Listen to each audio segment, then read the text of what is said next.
Hello, and welcome to the Weekly Scroll Podcast brought to you by the Adventure Archive. My name is Ryan. And I am 2d6 turtle doves and a partridge in a pear tree. Look at you. How cute. So we do have a bit of a New Year's theme, I guess, here. I got the fireworks. Hunter's got the goth balloons. I'm celebrating the birth of my Lord and Savior Jesus Christ. So Yep, absolutely.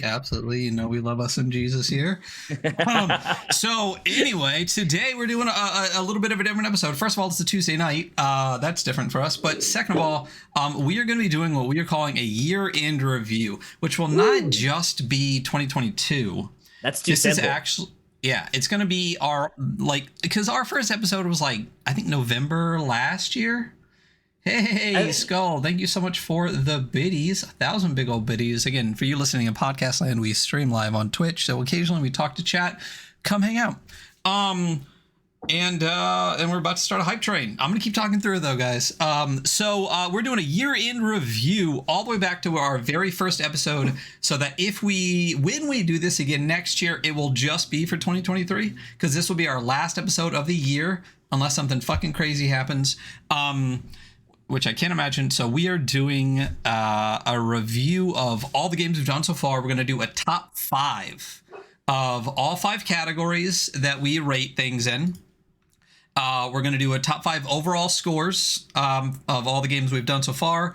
We're going to have a Hunter top 5 and a Ryan top 5 as well. Hunter. That is Hunter. He is 2d6 turtle doves and a partridge in a pear tree, also known as Hunter. Yeah, so that's what we're doing. That's what we're fucking doing. Are we ready to do this? Listen, we're late, which if you know the Weekly Scroll, you shouldn't be fucking surprised. But I spent a lot of time doing the setup for this, and I really hope I did it correctly, because there's 90 pieces to it. So you're welcome for those watching. And if you're just listening, watch the we should have done a giveaway or something. Yeah, we should have. We have stuff to give away too. I mean, too late. First episode of the new year, probably, maybe. Woo-hoo. Maybe. Let's get cracking. Thank you everyone here with us in chat. Let's fucking do this. I'm sure we'll take a break at some point. So, we are going to start with just the. Let's figure out how we're going to do this. We're going to start with the year-in top 5 here. Okay, this is a blank screen. We're going to start with art and style. All right, art and style. So you are aware of how we rate this normally on the show. We rate 5 different scores with scores up to 10. Right? It's art and style, layout and function, rule set, originality, and value. Those are generally the scores that we rate. I just want to make sure real quick that the audio is correct in one thing. Fuck it, we'll do it live. We're doing it live. It should be. You shouldn't hear any Discord dings, people. So art and style is the quality and quantity of the art within the book and the overall style of the book, which can include how it's laid out, but is not specifically the function of how it's laid out. It's just the vibe of the book, the art of the book. Is it more of an art book? Is it pretty sparse on art? What is that, right? Does the art reinforce the themes and the vibe of the book, all that good stuff? And I will say, when we were going through this, of all the things that we've rated, we really had to get down to what is an art book and then what is a game book that has art. And there was genuinely a distinction. And Ryan and I very, very quickly understood the distinction. Okay, well, that book has amazing art, but it is like a game book that has art, Right. Exactly. And I just want to, exactly. I'm sorry. I was distracted by all the awesome people in our chat tonight. Again, if you're in podcast line, come hang out on Twitch sometimes. We got Christian Sorrell, John Davis, Micah. We got Bats in chat, which is great. And a lot of friends of the show, Skull and Sizzla, who is a member of the Adventure Archive. Thank you guys all so much for being here. We really appreciate it. We're going to get cracking. So art and style is first. Then we go layout and function. Layout and function is not the style of which is laid out. It's the function of which is laid out. Is it Are the pages super readable? Are there hyperlinks? Are there bookmarks? Are there ribbons? How approachable is the actual function of the book, and the ease in which it's readable, and the information is readable in the layout. Next is rule set and crunch. It's a rule set. Is it a new rule set? If so, how good is it? Is it adapted rule set? How well is it adapted? And crunch, like if you say it's rules light, is it really rules light? Or, if you say, does a crunch fit what it purports to be? Originality is one that's a little bit broad. It's kind of all of those things all tied into one. It's originality in setting, originality in art, originality in game mechanics. It can be a mix and match of anything, and like any one feature can really propel it forward a little bit. And then value, because we believe that if a game costs too much fucking money, like $150 for 3 core rule books. Yeah, you're getting 3 books. plus 2 more for the expanded rules. So how about $250 to get all the rules you need in the fucking game? One book came out and there were other rules in it, and that was another $60. So yeah, that's value. So if your book's too expensive and no one can play your game, what's the fucking point? John Davis asks, what's the vibes? I would put vibes in the style, in the art and style. That's where vibes sit heavily. We're going to make a whole new category that's just labeled vibes, though. So. Just vibes, yeah. And then, so those are the 5 we're going to do first. And then, like I said, we're going to do a top overall because we do score these at the end. So it's the top 5 total scores. And then we'll do Hunter's top 5, my top 5. Then we're going to shout out some things at the end for like some year-end stuff to do. And then that's it. So let's get cracking with art and style, and let's see if I fuck this layout. Yeah. All right. So first and foremost, boom, look at that. Layout, Yeah. Hey, look, art and style. Art and style. Right. Yeah. So I'm going back and forth between 2 pages here like a fucking idiot. And I think I forgot to add some on the other one. So the very first thing that we're going to do is switch to this page. And we're going to go with number 5. We'll count down from 5 to 1. The first one that we're going to be looking at is... Which is the 5th one. Yeah. Orbital Blues in art and style. Orbital Blues. Honestly, a beautiful book, Yeah, gorgeous. Let me undo this too. Boom! Orbital Blues. Look at that. Whoa. Look at that. Look at that. There. So yeah, like you said, beautiful book. Talk to me about Orbital Blues. Yeah, I know Michael loves Orbital Blues. Big fan. Yeah, first off, Mike Anderson's favorite game. Yep. It was just going through the book, felt good. There's art intermixed with the layout. It's not as heavy as Merkborg or something where it's a really chaotic art book, but there was a lot of really good art in there that was used really well to reinforce this kind of space cowboy vibe, your name a TV show, somebody. I really enjoyed this book. Cowboy Bebop, Firefly. Cowboy Bebop's a good one. I was thinking more any of those. Firefly. I was thinking Firefly. There we go. I got it, guys. Yeah. So, like you said, the book it's laid out really well, artistically, stylistically, it reinforces what it wants. It's like 200 pages of sad cowboys. You know what I mean? And I really enjoy a lot of the pages and spreads that they put in here. I really like that a lot of the art reinforces, like this page here that says Heart Blues and Trouble Gambits, the font choices that they did.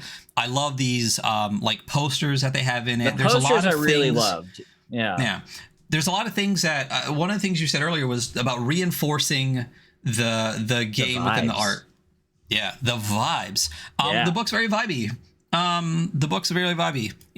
That's really what it comes down to. They do a lot of good job putting in logos for companies and things like that. So as far as art goes, it's vibey.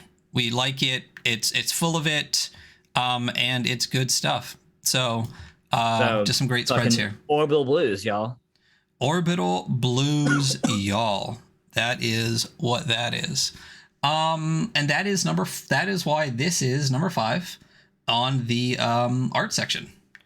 So coming in at number 4, right? We number have 4. Yeah, let me bring up so I did 2 spreads and I didn't really need to because we can come back here. And that's number 5. That's number 5 on the page. Boom. I made all these so we're using them all. Made all these reuse them all. Listen, guys, you're gonna sit here and enjoy this. Ryan made this shit. Yeah, exactly. Now we're back the to next one we're five. going to talk about is that's going to be Cyber Metal 2012. Woo, Cyber Metal. Another intensely vibey book. Yeah, super vibey. This one is sideways in a fun format, which will make it small on screen for you guys. And that is unfortunate because I'm not changing it. But Cyber Metal 2012, this is from one of our favorite game creators. This is Adam Vass. This is World Champ Game Co. This is a game that we were waiting for a long time, and it did not disappoint at all. No, it was really hard. You know, I'm happy with it. I really am. Oh, yeah. No, I mean, even just art and style-wise, how many books do you have that sit sideways on your shelf? You know what I mean? Oh yeah, I know. It's so fun. Like, it's so noticeable on my bookshelf next to everything else. Yeah, like, and not only that, there's foil on the cover and everything. It's a beautiful book, and then artistically inside, I mean, Adam just does a killer job. Some of the art that's in this book, they actually did live on stream and then uploaded and continued to do things with. But there's not a single page in this book. It's about 150-ish pages, at least in the PDF I'm going through. There's not a single page in this book that's the same, that uses the same background. Yeah. It's not like a parchment all the way through every really single individual page. You know, like a lot of times, like when we talk about, you know, certain games that like have really great art, but you know, some people are like, it's kind of hard to read and it's a legitimate thing. Like this is like such an easy to read book, and it's just still like stylistically so cool. And yeah, like almost nothing is repeated, if anything at all. And I really like the NeuroNexus page has Adam Vass as like, it's like him. I don't know why. I fucking always tickles me. Like, that's fucking, that's that guy. Yeah. Yeah. It's great. I mean, and again, and this is all Adam Vass. Every single page, it's all Adam the whole way through. So stylistically, I mean, each chapter has a different vibe. I mean, even going so far as I love that there's an entire book of basically what amounts to cyberpunk Flash, like 50s style Flash tattoos, which like literally right here. It's just fantastic. The individual spreads, the artistic spreads, and then the way in which the art changes to reinforce the kind of more serious and lighter tones of the game. It's just super, super well done all the way through. It's just gorgeous. It, like you said, it's super readable, but it definitely tends towards more of like an art book style. Yeah. Kind of on the cusp, because some of the ones we're going to talk about in a little bit are much more art book, but this is still got a super readable vibe. But I mean, absolutely gorgeous, gorgeous art there.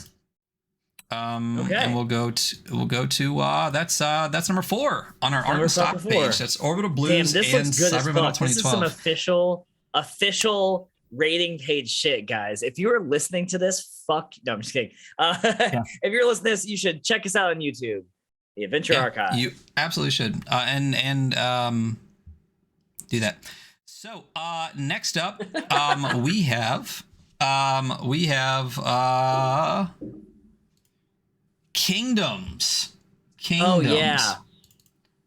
I mean, I honestly, this is one of our favorite games that we ever reviewed. I do not hear about this game hardly ever, and I feel like it's one of the most underappreciated games in tabletop role-playing games. I can't begin to describe my love for pretty much every aspect of this game. What are your thoughts? I love this one, and it's really not very long at all. That's what she said. But it's like it really reinforces that. Like it's 3 colors. It's white, black, and red, and I love that, and it uses it very well. There's one page with yellow on it, which I fucking love. Oh yeah, see, stuff like that's even better, because then when you do step out of that, like we have a color scheme, you step out of that, you're like, oh, this is sick, like very cool. This is it's just this page. I'm showing up on screen right now. It's page 20. Yeah, and it would be. It's a page like that talks about light. Yeah. It's the only happier good part or positive part of the game. The whole game is like there's darkness everywhere, and the things, the Dark Master, the things that come out of the dark, these generational creatures that can wipe out entire bloodlines at a time, and light is such an important part. So when pretty much the entire book is just white, black, and red, and you get this one bright gold page of light, that hit me so fucking hard. And I guess there's a couple other little colors on some of the other things, but that doesn't count. But that's not real. but Sophia Tinney's, first of all, her art style is absolutely stunning. She's an amazing artist.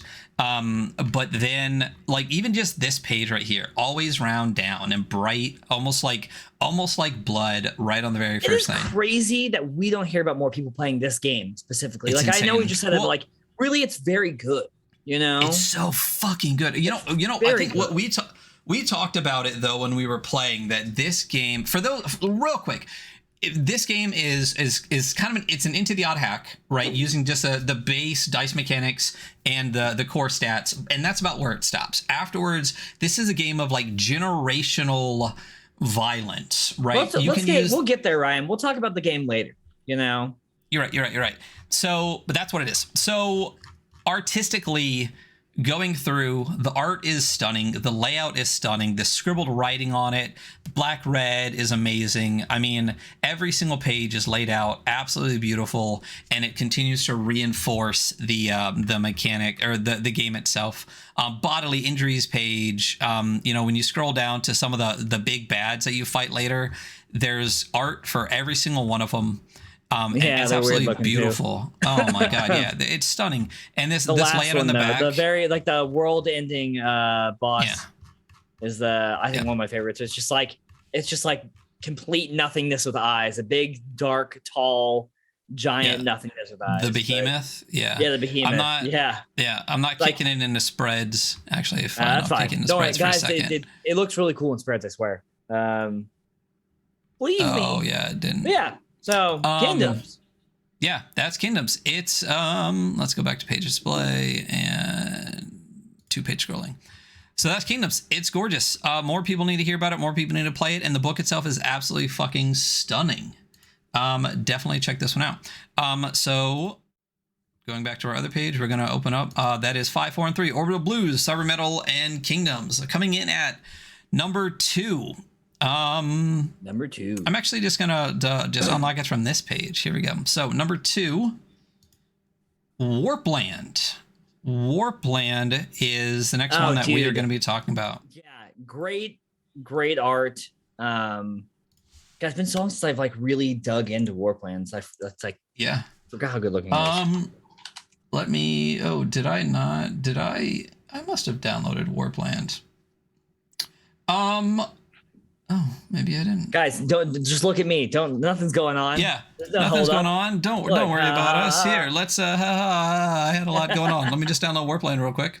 I'm positive I did. I think maybe it just dropped into another folder.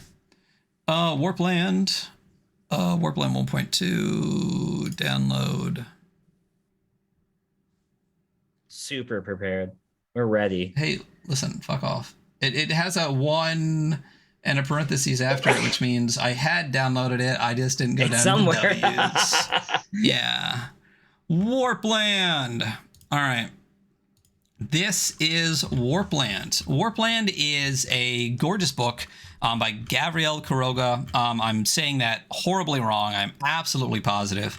But it's beautiful. This is an old one that has a weird shape. It's a square book. It is a softback, but I think in the new Hell Knight Kickstarter they did offer a hardback book. But art-wise, throughout the book, the individual pages are fantastic. But what really, really gets it is when they start doing these like full page spreads, like this right here. These art pieces, again, I love this style of like it's a very like older style of dungeon artwork, like the sword with like the skulls and shit. Like I love that piece. There's coming up. There's like this big, like monolithic, like stone something that is my favorite piece of art. It's my favorite piece of art in this fucking whole thing. And the art's great in this, but I don't know why. I love that piece. That piece is amazing.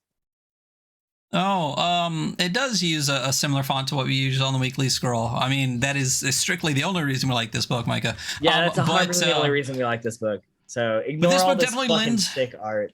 Yeah, this book definitely lends itself, especially after it gets out of the rules section into because the rules section is pretty short, but then the world section is pretty big, and that's when it really starts to get trippy. So, Warpland it's like a stone and sorcery, kind of like stoner metal vibe. It's kind of like if Primal Quest was a little bit more medieval and a lot more acid.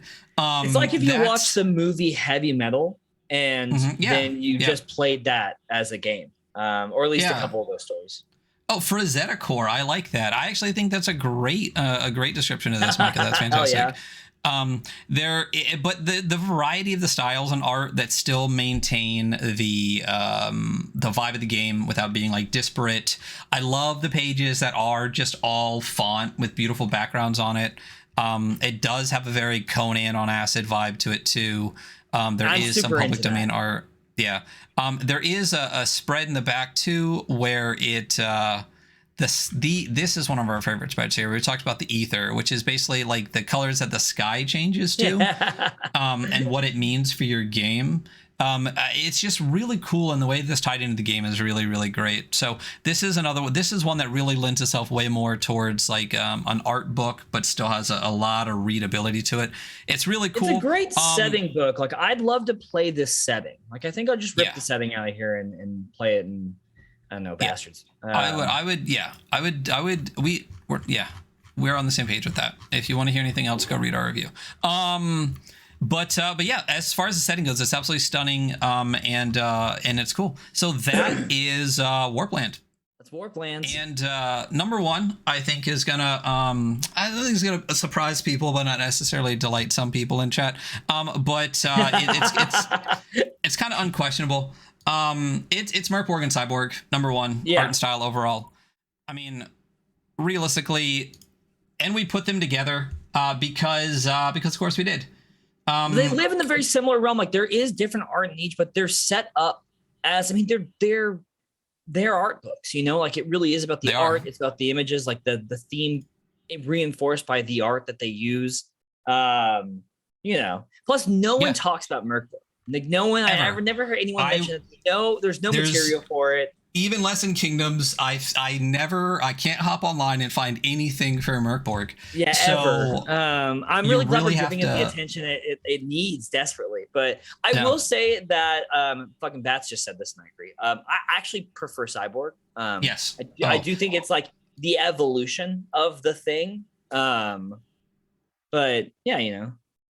Yeah, I mean, I couldn't disagree with that at all. I mean, I think Merkborg changed Merkborg, for better or for worse, depending on your opinion, definitely changed indie tabletop role-playing games over the last like 2 years. I said this before and I won't say it again after this. It's kind of become the drive-through RPG, or the DM's Guild of indie tabletop gaming, where anyone that had any ideas like, oh, let me just put it out in Merkborg, you know, and they do, and that's fine. And some of it's really good. But I do completely agree with you. I think Merkborg, Johan Nohr, his art style and his layout was absolutely fantastic in Merkborg. It's exactly what Merkborg did. But like you said, Cyborg is that times 10. It is definitely the evolution of Johan's style. It really fits the vibe. The art pieces individually are much more complex. I mean, we talked about this on the show. It's much more complex all the way across the board. More fonts, more colors, more art. It's beautiful. It's stunning. And yeah, the messy but readable, vibrant style of Johan really sets this game and Merkborg apart. And both got 10s because we couldn't give Cyborg more than a 10 after you saw Merkborg. So that's it. So that is the top 5 for art and style. A couple of things in chat, couple of opinions we can talk about real quick, then we'll move on. Sure. Yeah, Bat said Cyborg is better. I agree, artistically and everything. Like we just said, it is better in all facets. Socrates said Stockholm Cartel's games really influence her style. I love the messy art. I think a lot of people, whether they one way or another, were influenced by Merkborg's style and Johan's style. And it's good style. I mean, make it your own. I think the best, when we talked about other things from Merkborg, like Christian Eichhorns and stuff like that, it's people like Grayson Y. It's when they take that Johan Nohr style and are able to make it their own a little bit instead of copying it directly. And I think it's when people try to copy it directly is when it starts to kind of lag a little bit. And we're definitely seeing a little bit of that. But you know. And then Christian says, I really hope Cyborg has legs like Merkborg. I'd love for it to get a lot of support in the next few years. I mean, there's been a bunch of stuff on Kickstarter already. I think there's a lot of fun stuff coming out. I do think it'll have the support. I think I hope it does too. Personally, like, I prefer it over Merkborg. Like, it's more the thing I want to play. Like the dystopian future, like anti-corporate shit. I'm like, yeah, I can really resonate with that. I also live in a dystopian wasteland and hate corporations. So yeah. I hope there's a ton of stuff that comes out for it. It'd be cool. I want to play Cyborg. We got to a little bit recently, do a play test for a good friend of the show. But I mean, at the end of the day, you know me, I don't like tech. It needs to be the far extremes, right? It needs to either be no tech at all, just mud and blood, or it needs to be nothing but tech, BioWare, everything. This scratches both itches. Both of them do that for me. At the end of the day, if I was going to play like a long-standing thing, I would lean more into the dark fantasy of Merkborg personally than Cyborg, but that's just me. But that's art Brian's and like, I'm gonna be style. sad and goth with no cars, motherfucker. I mean, I want magic, not computer hacking. But if you're going on computer hack, Cyborg's a great way to do it. That's art. Yeah. So let's shut down the art section. Close that down. We'll go here. We'll shut the art and style section down here. Boom. Art and style, our top 5 picks. So we are going to go into layout and function. Layout and function. And remember, the only thing that matters in the world is that's hyperlinked. That's that's it. Nothing else matters. I'm telling you, my goal for the beginning of the year is to have a hyperlink merch shirt where it's our logo across the front, right? And then like the logo down the thing, and then a hand that scrolls over on the PDF shows that it's hyperlinked. That's what I fucking want. That's what I want. Let me I'm going to open up the PDF on this side so it'll be in the other one before I go over. And chat, we're just gonna make eye contact. So I need 3 hands to do what I want to do here, guys. Sorry. Let's close a couple of these windows down. Perfect. And then we're going to start layout and function. So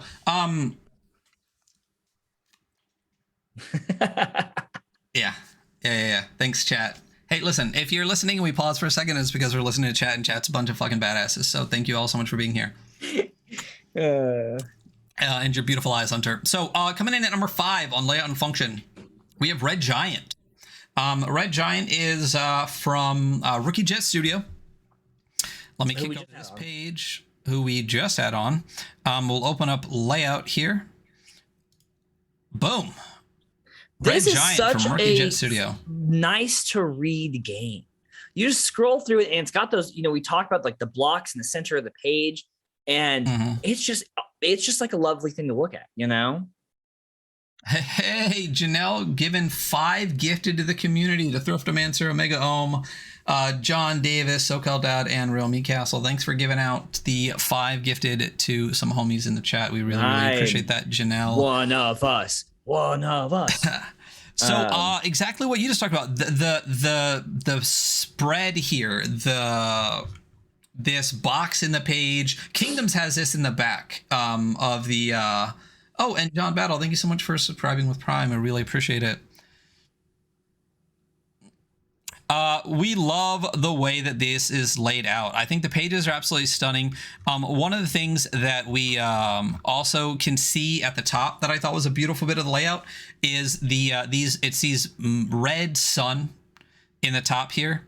It actually changes. It actually goes through the phases as you scroll through. I think it's a moon, I think it's the moon. Well, phases. It's Red Giant because it's a red sun that comes out and it stays red forever. Oh, yeah, it is red sun that makes the whole game. Okay, well. Yeah. I guess it's a solar eclipse then. It's a solar eclipse. Yeah. But this is a Curse World TRPG. This is basically what we said. This is a game that's really based on all Rookie Jets are based on thematically on animes. And this is one that is really based on Berserk. which there's another one we reviewed recently called Sacrifice, which gave me a lot of Red Giant vibes, which is fantastic. But one of the things that so layout is stunning. It's beautiful. Really, really enjoy it. This is I don't want to get the name wrong. It's so nice. It looks so nice going through. Like it really does. Like all Rooster little color Emma boxes here. on this white back. Yeah. Emmanuel Galletto, absolutely fucking amazing. But here's the thing that's super important. You see how the hand becomes you see how the cursor becomes a hand when it scrolls over? Because it's hyperlinked. That's what I'm saying. That's where we're going to get on some merch, but that's what's important. It's 2022. Hyperlink your fucking books. I mean, come on. A lot of people, it's fantastic. Thank you so much also for the Prime, Micah, and starting a hype train. We really appreciate it. Hype train. Hyperlink your shit. Like I love reading a book at a table. Don't get me wrong. But as far as actually being able to sit and read, and a lot of people are playing online. A lot of people online now. Hyperlinks in the book for accessibility and readability and navigability in a book are super important. Let me open up the side window here too, right? I'll click on this little thing here. Look at that. Bookmarks, all right? Bookmarks are also very important because from here I can scroll all through the book. See how great bookmarks are? All right. Beautiful game, well laid out, like has hyperlink, has bookmarks. Exactly.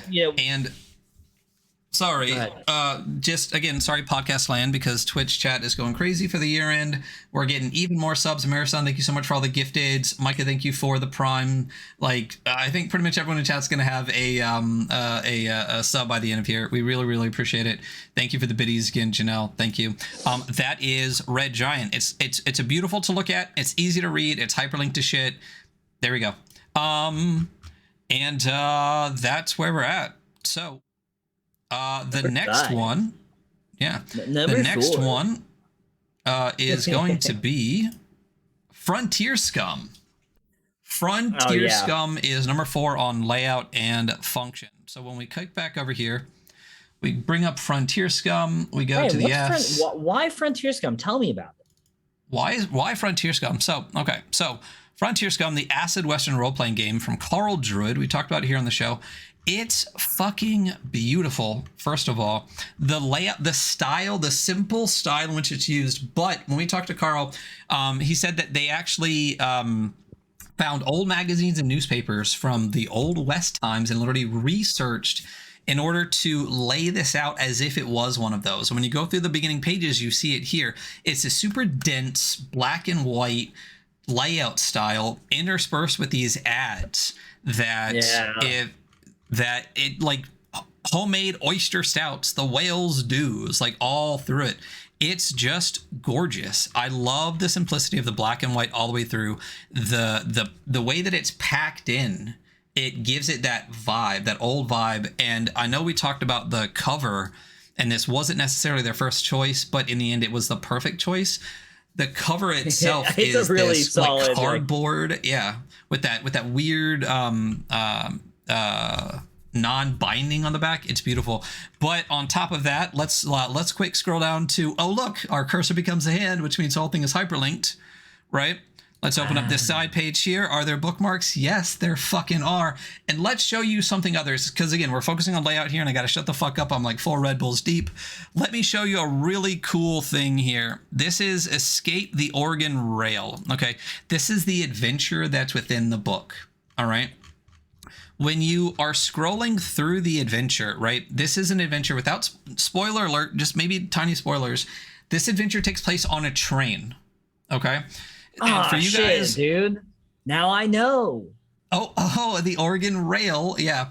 Obviously you play on Oregon Trail. We actually played this on stream. It was super fun. Great intro adventure. Great stream adventure because it is kind of like a tiny bit of railroading. Anyway, so if you look here at the bottom, it actually has all of the train cars on the bottom of each page, right?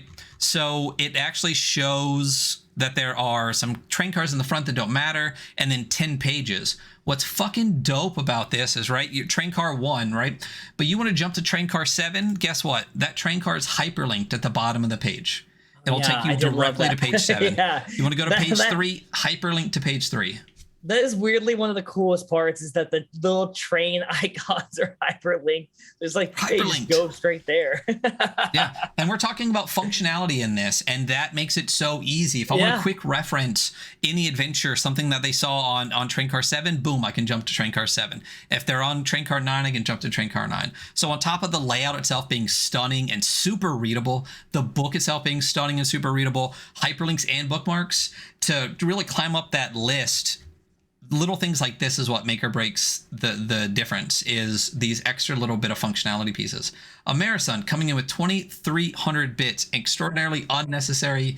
Stop. Thank you. We really appreciate it. Thank you so much. Definitely kicking that hype train going. We really appreciate it. Okay.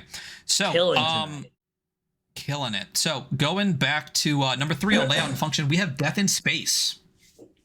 Death in Space. Is this number 3? What's number 2?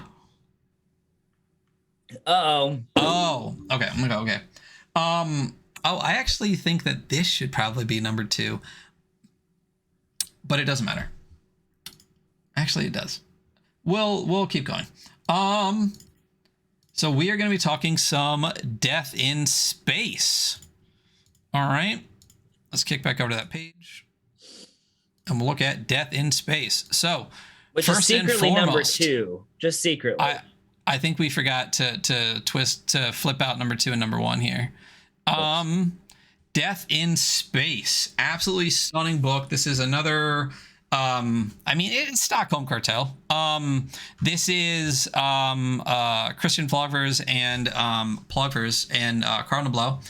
They are members of Stockholm Cartel. The reasons we love this game, it's a quasi Merkborg hack in space with some big variations to it. It feels different. It feels different. It's beautifully laid out, right? The style of the layout is fantastic. First of all, look at it. It becomes a hand, right, on the index page. So it is hyperlinked, right? Not only that, this is not even the index, right? This is the index. Okay, a couple of things here that really set this apart. First of all, hyperlinks. Let's make sure there's bookmarks. We got some bookmarks here. Absolutely got some bookmarks. The actual physical book. Yeah. So this is actually number 2. So I'm not going to change it, but if you look, a couple of things right off the bat, let's look at the page above it. See how it says tables at the top? It actually gives an entire index for every table in the book. Every table in the book.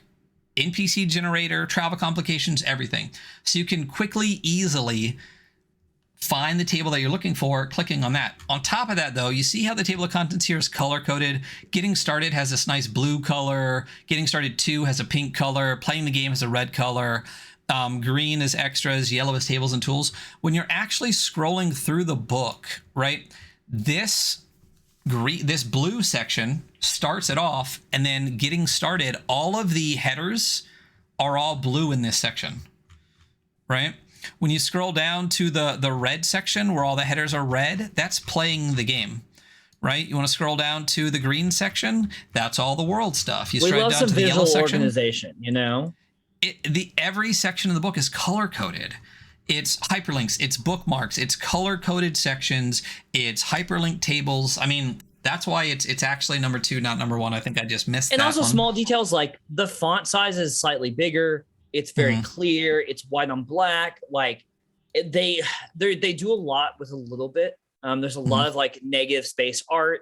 It's one thing. It's just a nice book to go through. You know, you always know where you are. It's well organized. Kind of sexy. And the physical books have bookmarks or ribbons. You know, we love some fucking ribbons, right? I think it's 3 ribbons, which is crazy. So as far as functionality of a book, it's gorgeous. And as far as like readability, again, gorgeous, and all of the online tools that you want. So now we're going to go back to what is actually number 3. That's going to be Into the Odd. Into the Odd remastered. Into the Odd, what's that game about? I don't know. I know single page view. We'll kick back. This is Into the Odd. This is Chris McDowell and Johan Noor. The number of games that reference this game is crazy. I fucking love this crazy. game. I mean, I know you do. Like, and the remastered version is fantastic. The cover, I love Johan's style in this, which is completely separate from Merkborg and Cyborg. It's this like collage style art. It's got this vibrancy of colors in it. The actual physical book that has this like wraparound, like orange, like tape kind of thing on the side, like the whole binding side is absolutely beautiful. And then as you scroll through, the layout is super fucking simple, like super simple. I mean, honestly, it kind of reminds me of Micah's layout a little bit, how it's level 4 hype train. Thank you guys all so much. The simplicity but directness of the way in which it's laid out. And it's also hyperlinked, and it has bookmarks set up. And then I think it even has a document. Oh, it does. It does. It does, so, right? Where like is you said, hyperlinks, bookmarks, and then when you actually go into, I know what you're talking about, but there's like hyperlinks within the hyperlinks that take you to like the character sheet. The character sheet. Which I don't know if that's the version I have on my computer right now, but point being, that shit's there. And yeah, it's just another really incredibly like lovely to read game, nicely laid out. Super readable, and every resource that you would want to navigate it on the computer as well as reading it in person. It's really, really beautifully done, really beautifully laid out, super simple, but really, really fantastic. I mean, there's not a lot to say. It's great. Fantastic. It is back number 3. So going into number 1, this is a game that I know a lot of people absolutely love, and I don't mind. I've played it. It's really good. If you wouldn't have blown everything to hell, we could have played it a little bit longer. But this is Troika. Troika.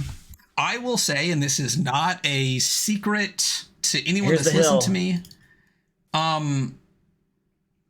I don't hate Troika. I think it's a fucking great game.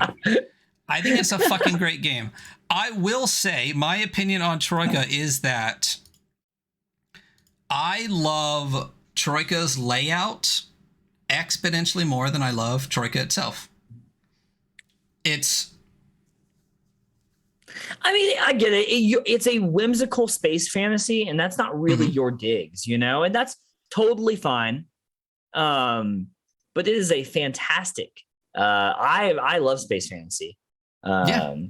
It's not that it's space fantasy. It's the whimsical space fantasy that gets me. That's why I really want to play something like Metagorgos, right? That's a much darker thing. The other thing, I mean, we're talking about layout and function. So let's talk about layout and function.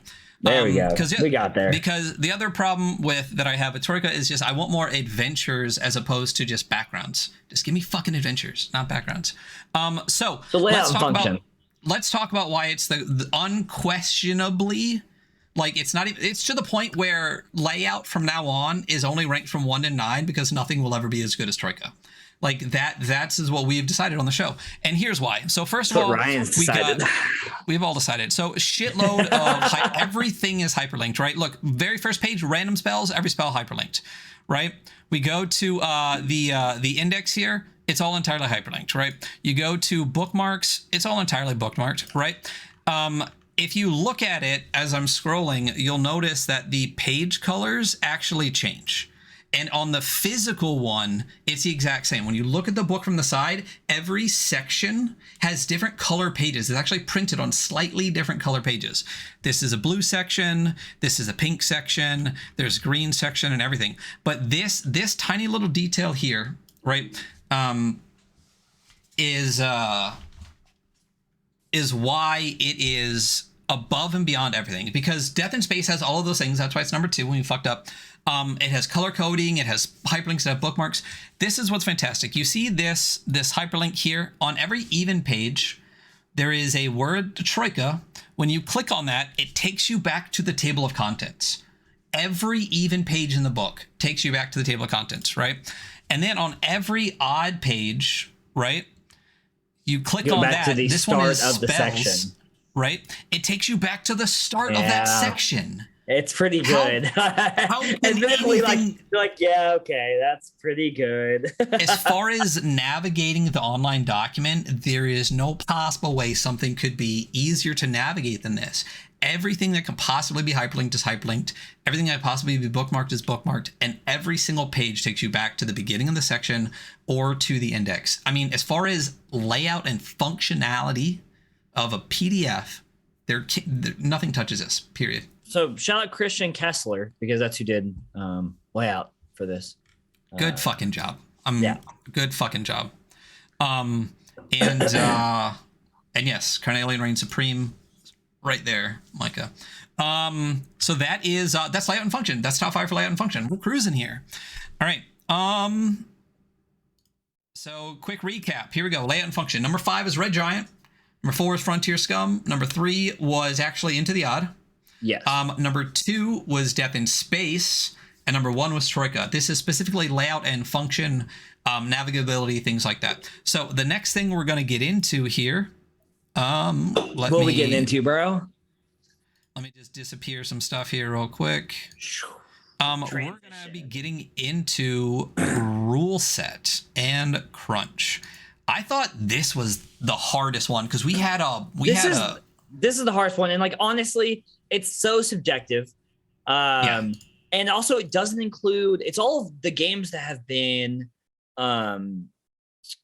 rated. So all the small games that we don't rate because they're too small to give like a fair overall score aren't even added into this. And it's like, I feel good about this category, but there's so much more to be said about rule sets in games on like a greater discussion. Yeah. But here's a simple top fucking 5. There's some of my, unquestionably, some of my favorite rule sets are too short for us to satisfactorily give a rating to.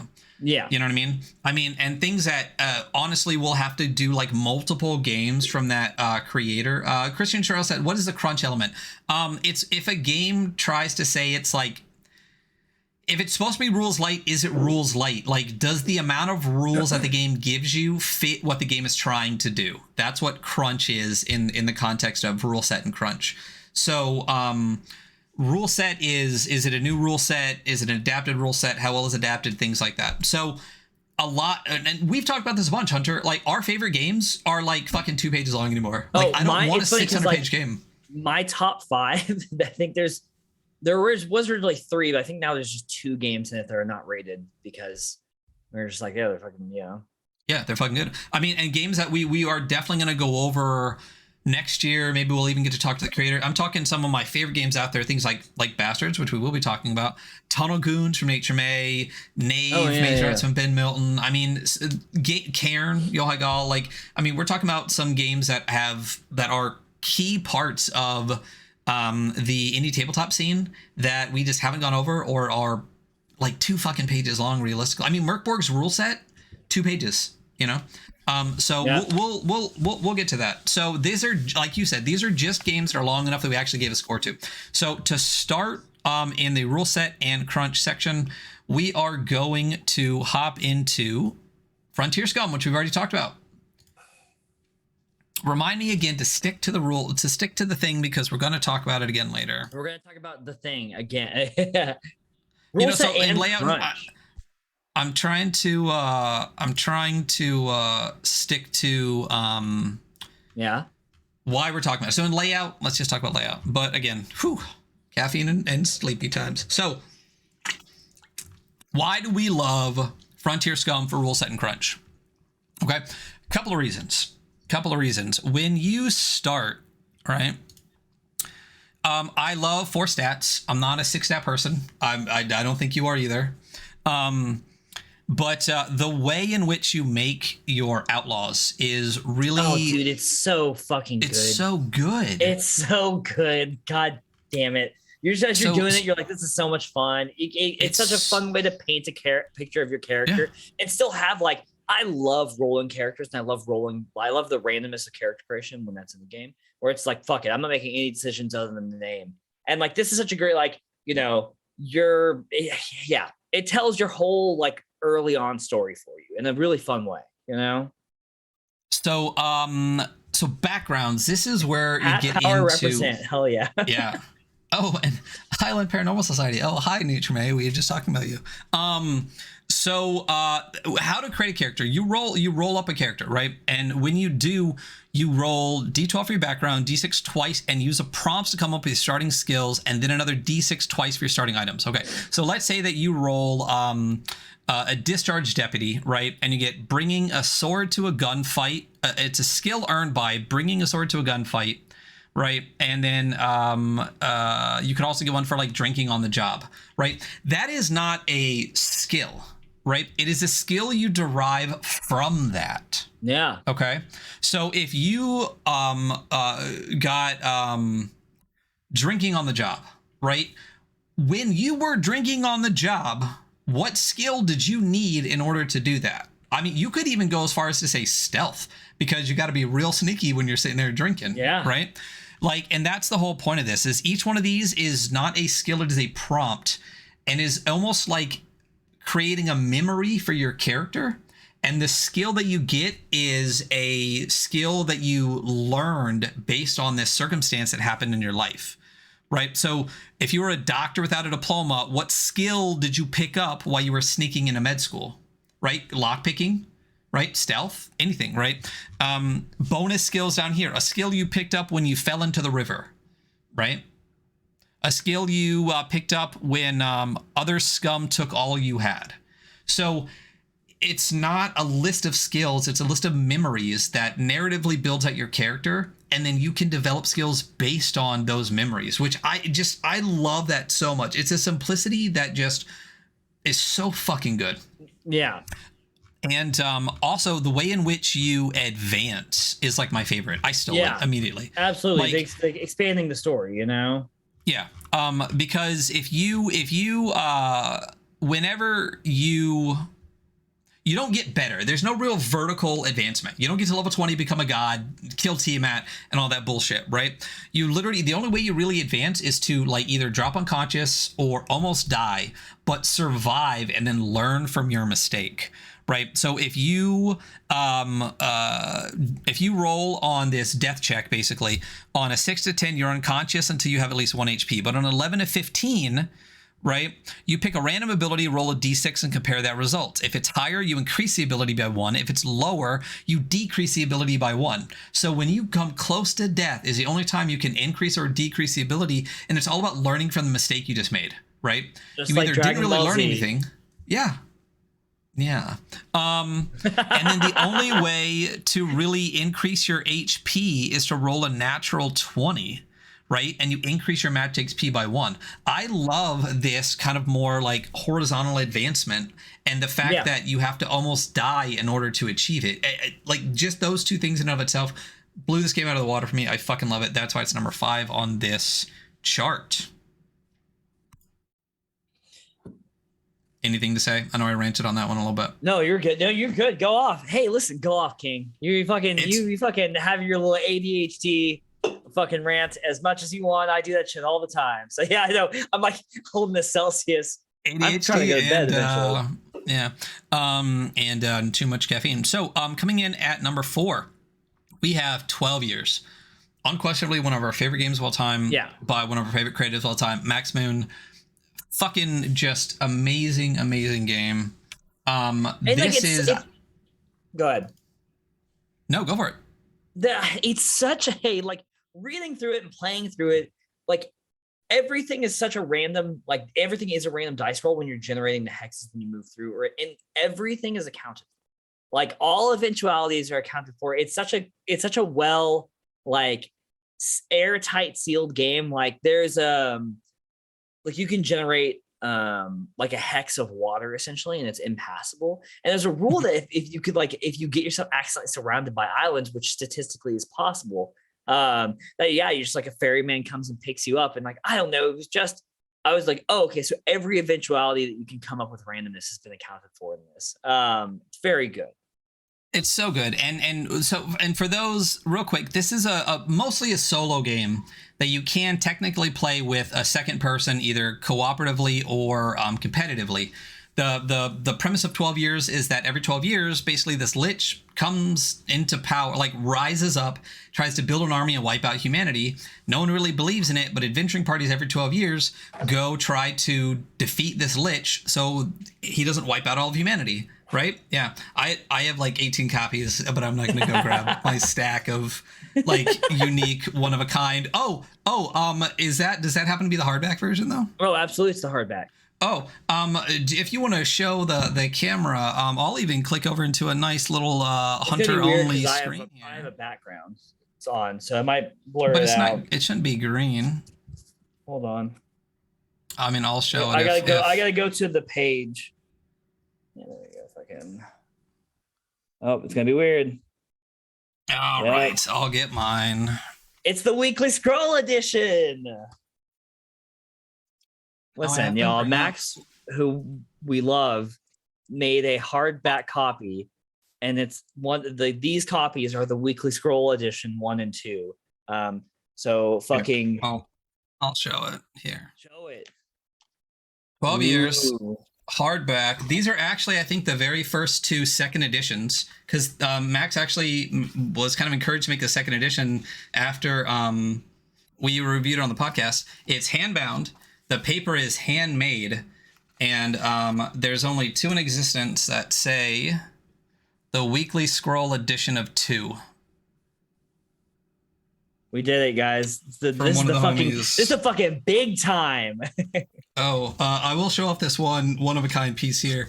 This is the only one in existence. This is the pre-Kickstarter, pre-playtest, only print with this stamp on it, 12 years, and the tester print on the back. Yeah. So that's one of my most prized possessions in all of my tabletop stuff. And since we're talking to the chat freely tonight, happy birthday, Evil Andy. So, happy birthday. Woo. So, let me put my stack of 12 years away. Yeah, we don't edit this, so if you're listening, you're welcome. So, sorry. This is pretty much the only solo. No, there's another one that's kind of a solo game, but it's basically a solo game. Long story short, it's a solo game that's not a journaling game, right? You don't create. It's not prompts. You're not journaling. You actually create an adventuring party and adventure with that and you party. Fucking hex and dungeon crawl. Yeah. By yourself. You hex and dungeon solo crawl. It's amazing. And it works so well. And you can even kill a character in character creation. Yeah. And what's funny, once you've played it through once, you realize. So spoiler alert, real quick, in case there is an eventuality in character creation that makes it where you can't win. And you don't know till the end, which is fantastic. So your character could die in character creation. You could basically get to a point where like you can't win in character creation, but you don't know that till the end. I mean, and just the way that combat works is absolutely amazing. I mean, the way that you assemble the party, it's really cool. There's only like 4 classes. There's a bunch of different powers you can use, but the mechanics for actually doing combat, we're not going to dig into it too deep. Or at all, really, because just go buy the fucking game. And you should are just really fucking cool because you can do solo combat in a really fun, interesting way. And like you said, you're hex crawling and dungeon delving as a solo adventurer. It's fantastic. It's just this has really been my year of hex crawling. Let me tell you. So good. Yeah, this guy here. Boom. So that's number 4. Focus. I'm focusing. All right. All right. Number 3, we talked about Into the Odd already. But you are a big fan of Into the Odd. Listen, so on Rule Set and Crunch, I fuck with heavily a D20 roll under. As everyone knows, I Will Die on the Hill. That is a superior system. Unquestionably, it's the best D20 system. It's so good, and Into the Odd's so fast, and like you can really just get your shit knocked out in very few rounds of combat. And the way that they push like the existence of their magic items being more of a tool for problem solving or creating weird situations, as opposed to like this is a flaming sword that does +2 damage. I don't know. We had a lot of fun playing it. We played it for a few rounds with my old group that I don't have anymore, because I don't work at that place anymore. But yeah, it's very fast paced, very intense. Two D20 roll under is superior, and anyone who disagrees is wrong. But yeah, so yeah. I mean, the thing too about Into the Odd, which is interesting, is that it's not a combat game. No, it's really not. But I mean, I would say like combat is still fun in it because it's just like everything hits and it's so back and forth so quickly, and you don't ever get bogged down in combat with you that you might in a way that you might be in more technical systems. But yeah, this is a game about like dungeon delving and exploring and like solving weird puzzles. With your magic boots that allow you to float 1 inch off the ceiling, or your key that creates a doorway in any wall you place it, or some weird, something else weirder than that. Yeah. I mean, I listen, I really enjoy Into the Odd, and Kingdoms is Into the Odd, and I love Kingdoms. I think I put myself in a box a lot. I like dark fantasy. I like combat. I like stuff like that. I love Into the Odd. I think it's fantastic. The reason it's not my favorite game is probably that exact reason. The emphasis on it is fantastic, but it's just slightly out of like my preference as far as like the fact that everything hits every time and things like that. But going through the adventure and reading through the rules, it is so good. And the ability, like you said, with the magic items and stuff, and the focus being so narrative based and so adventure focused, it's fucking amazing. Even though you level up, like the push forward, like it's like this industrial revolution, weird magic, like where you're like trying to start a business, or you hire like a military force, and you kind of like interact with that part. I really liked that being pushed forward. It's kind of like it's not the same, but it's like hirelings in all these games we go through now that are kind of pushed more forward. It's like, hey, this is a thing that's like a really great way to interact with the game that no one fucking uses. Like you could feasibly start a business in a lot of tabletop role-playing games and like follow that arc. But they really push that forward as like, this is what you do in this game. And I like that. I think it's cool. I agree. So coming up to number 2, Necro Nautilus. Big sip. We are talking about, again, one of our favorite creators, period. Adam Vass, world champ. I mean, unquestionably one of my favorites. I would say personally that Adam is one of the 1 or 2 people that got me. I used to be one of the people I now hate, which are people that only played 5th edition and actually defended some of its worst things because I was brainwashed and knew something else. Once I was taken out of the cult and looked back, I realized I was a big dummy. One of the things that did was Adam Vass. Some of their early Kickstarters, like Wish You Were Here and stuff like that, made me go, oh, wait, there's other fucking games that are good and not 800 pages and really like can be... like Adam does a lot of feelings games, Yeah, like totally. It makes you think they're very about emotionally driven games, Yeah. So, and Necro Nautilus is one of those. And Necro Nautilus is just peak game to me. I mean, when you actually look at Necro Nautilus as far as how the game is played, you are you're dead. Everything's dead. You exist in a world of death. Oh, I'm actually wearing a Highland Paranormal death shirt here, but you are a death agent. How come every time Nature May is there, you wear every time Nature May comes in, I'm wearing a fucking Highland Paranormal shirt. I mean, it is a thing. I only have like 4. But you definitely got this one. Ever. Yeah. I have like 18 shirts. This game is a great, so for those of you listening, it is a 2d6 system. And for all of your things that you can do, there's kind of a roll under, there's a roll over, or a roll at. It kind of tells you what happens in all the situations. And it uses words and memories to kind of paint this narrative of like what your character words of power can do, and then like what they can do with their memories, because they're dead and they've forgotten their old life except like for a single memory, and you can leverage this memory. You live in a world of death, where death, like a universe of death. Everything that dies in the regular universe goes to the death universe, ruled by death. Cut my wrist and black my eyes. Sorry. I definitely thought you were going to like cut my life in 2 pieces. But you are an agent of death, and your job is to go out and make sure the universe is like chilling. right? So, and what Hunter was just saying, you have no memory. Really, all you have is some memories and these words associated with those memories, right? And you can collect more words or spend words to generate power and things like that. What I love about it is if you collect too many, basically, you can actually start to regain your memory because you are basically you're too alive. You're too close to your previous self. Yeah, I always imagine it kind of like the Nimbus fart on Rick and Morty, right? You know what I'm talking about? You've never saw the Rick and Morty episode with like the thing that like I have, and it's stored somewhere in my brain, but he like sings through the whole episode, like, oh, that one. Yes, I do remember that one. That's what I imagine it like. But if you get too much memory, if you remember too much, you actually become corporeal again and are kind of like mostly who you were before, and then the game's over.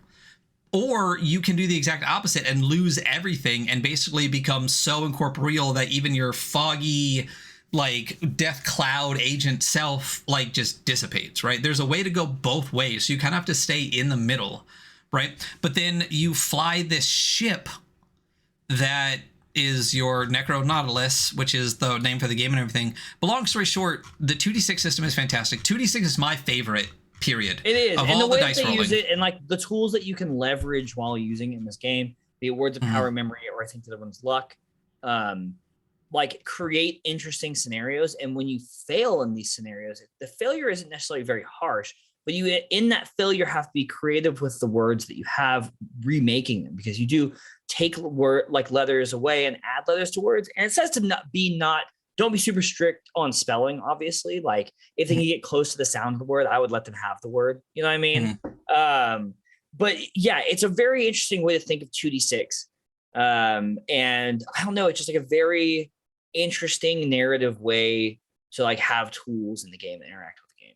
Yeah. It makes you think a lot I'm more basically about, saying this game fucks, you know? It does. It fucks hard.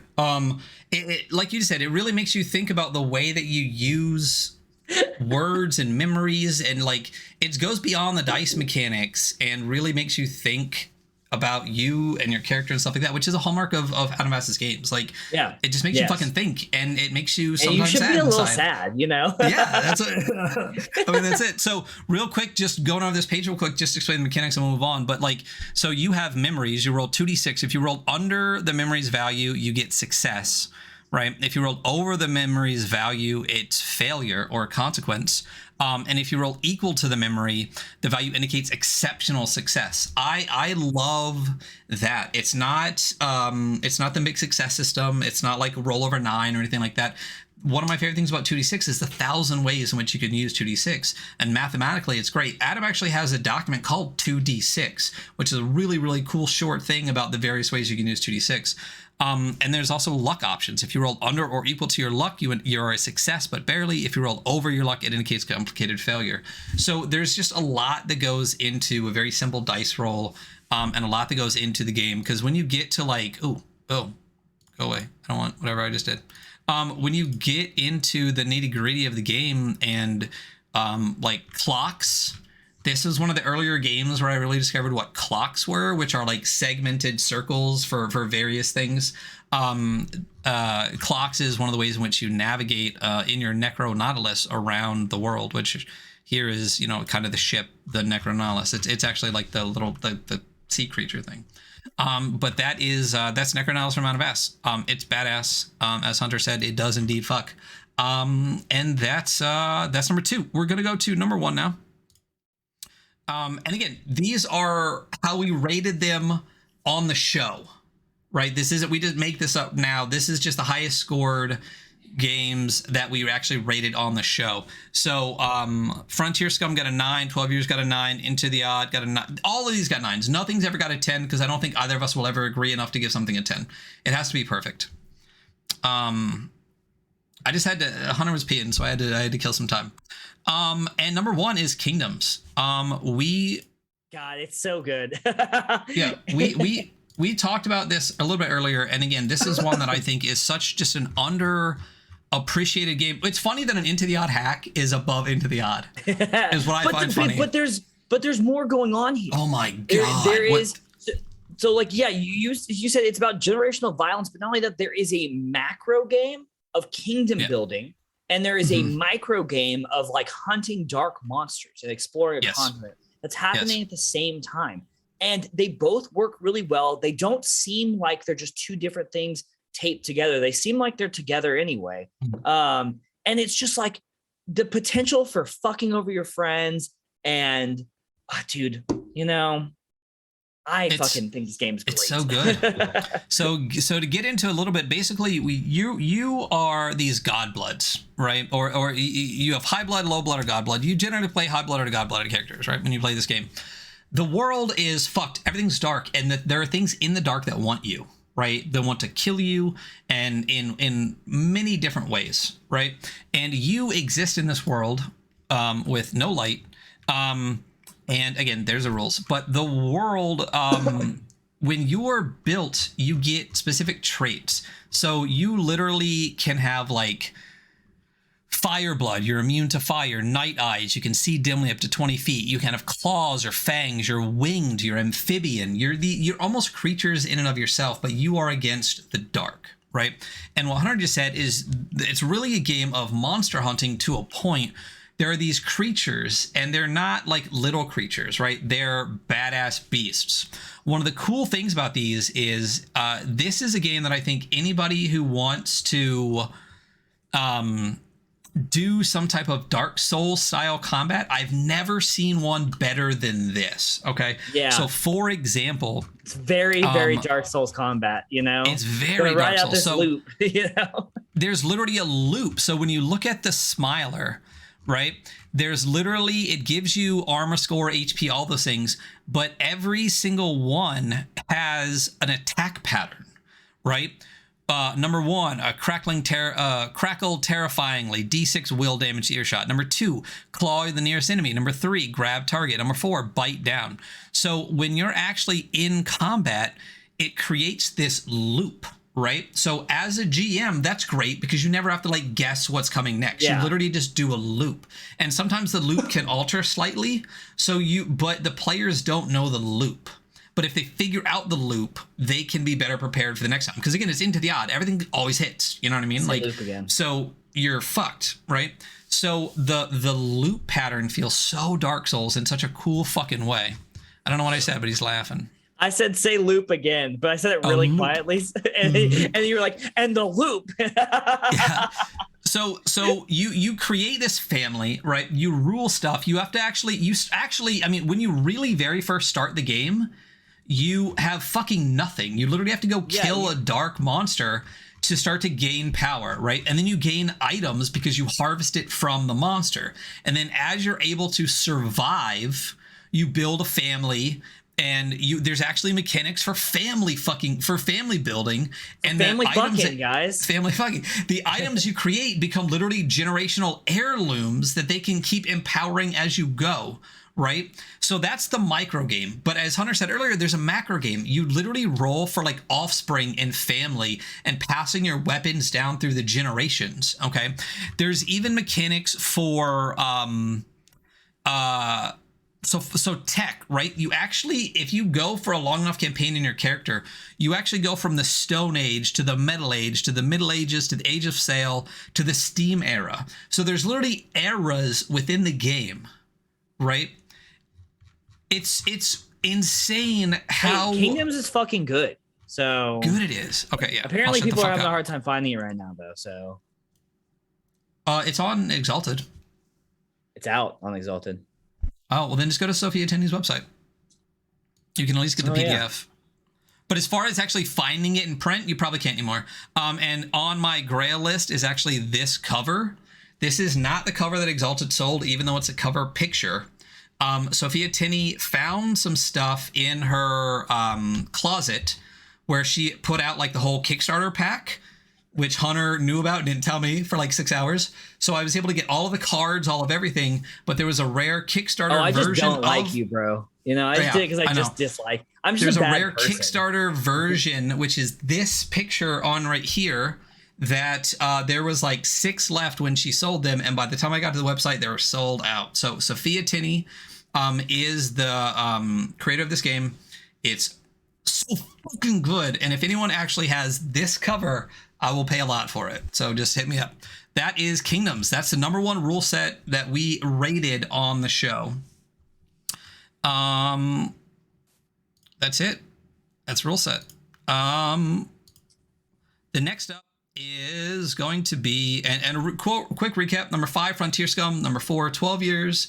Number 3, Into the Odd. Number 2, Necro Nautilus. Number 1, Kingdoms, as rated while we were rating the shows. These all got 9s out of 10 for us. So they fuck. And next up, we're going to go with originality. This is the weird one. This is kind of like the catch-all.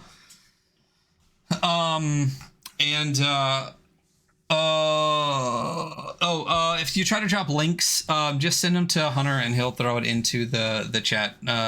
People, you can't. It'll just be 3 dots for everybody else. So originality is a weird one. It's kind of I don't want to say it's a catch-all, but it kind of is a little bit. It's originality in genre. It's originality in rule set. It's originality in art. Like, it's a little bit of originality in everything.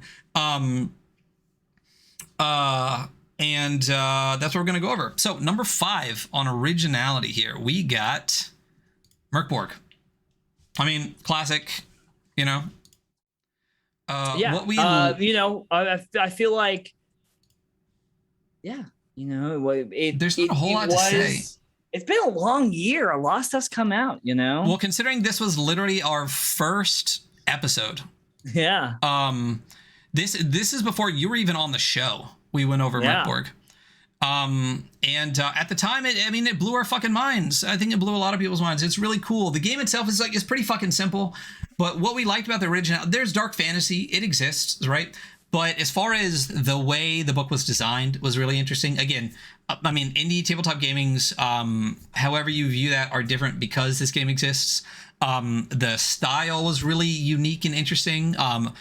Shitload of fonts, specific set of like CMYK colors.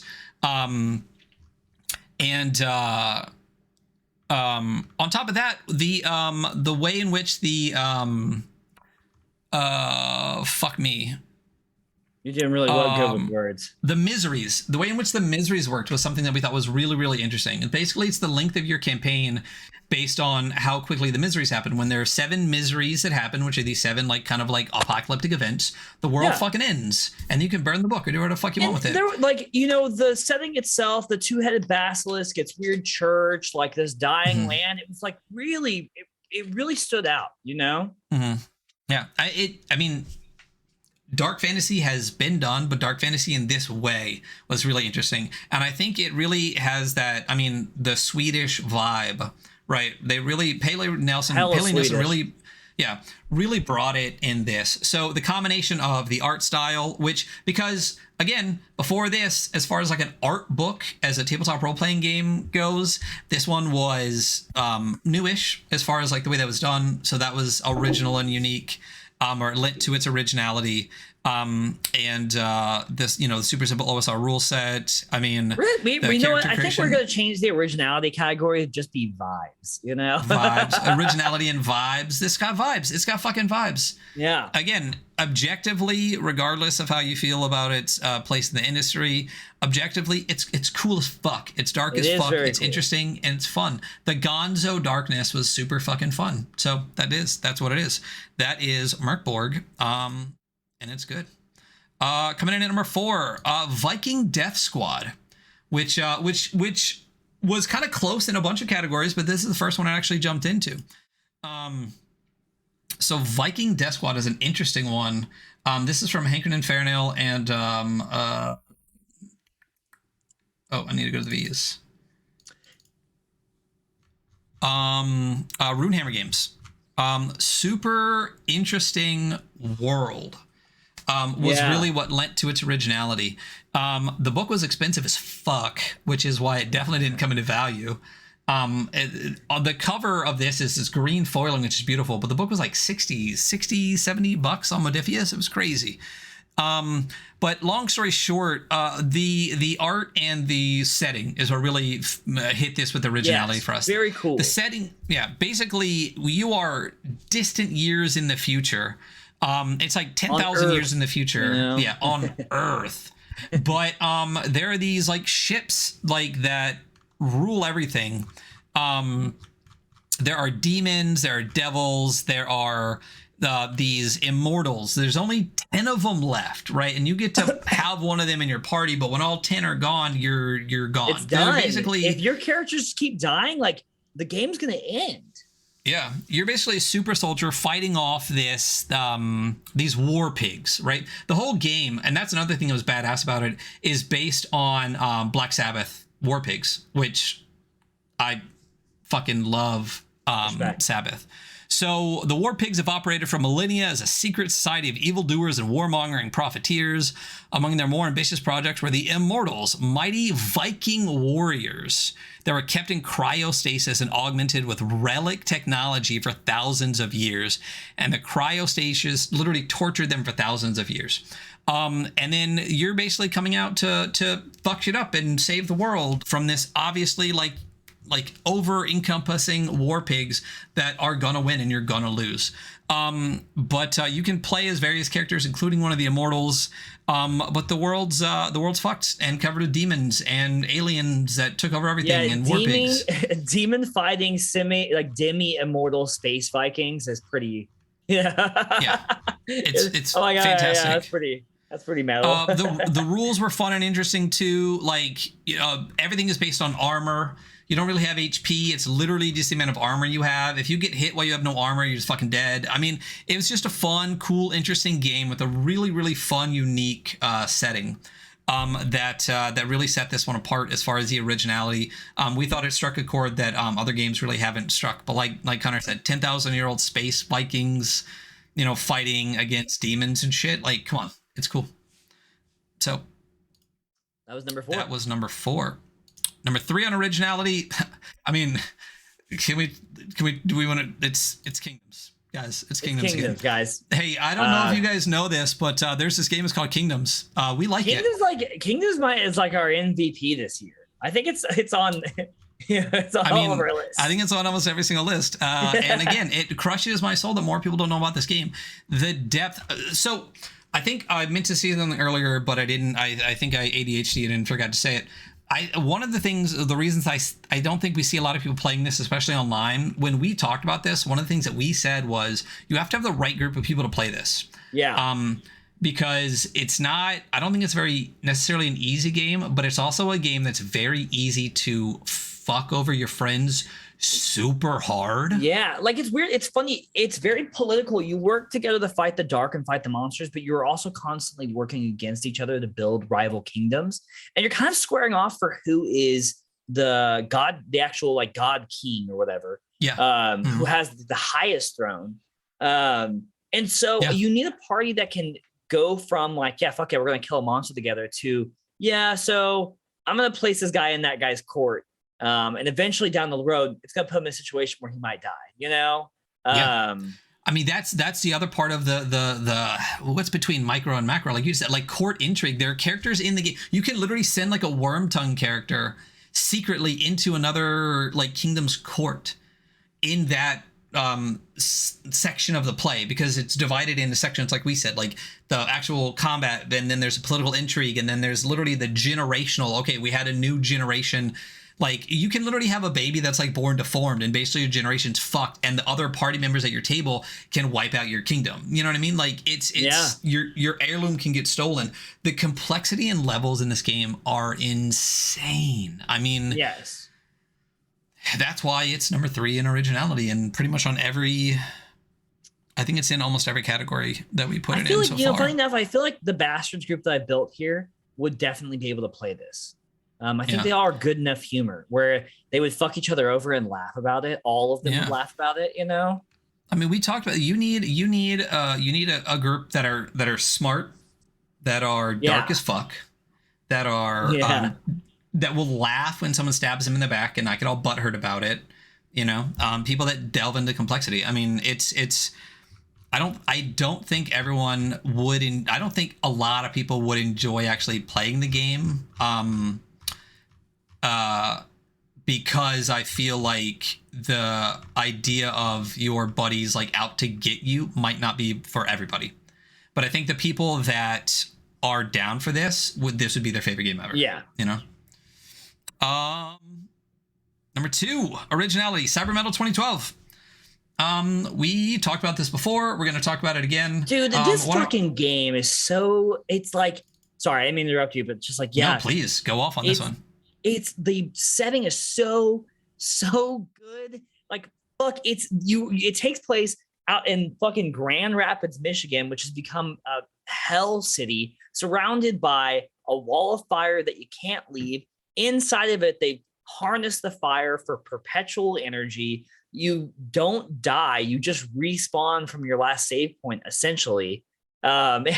Just like demons came on Earth. This band killed Ronald Reagan. Like, fantastic. I mean, listen, any game where someone kills Ronald Reagan, I'm fucking down, pretty much. I mean, yeah, Reagan ruined America. Oh yeah, they killed Ronald Reagan. I'm in. Done. I think our buddy Asterlich has a game that kills Ronald Reagan. So if that only sounds like a thing. if only they had succeeded on Reagan and failed on RFK. But this is the world we live in. It's amazing, like you just said. And the thing that's great about it, and we talked to Adam on the show, and that's such a great interview. Definitely, please go listen to that one. Adam is just a great human being and a great creator. It's not a dystopia. It's not. It's almost a utopia. It's a weird anarchist utopia. Yeah. Because there's no real need for food. There's an endless supply of power. Like, you can pretty much, you can create a niche that you want within the world. Law, you know? Yeah. And I really can't die.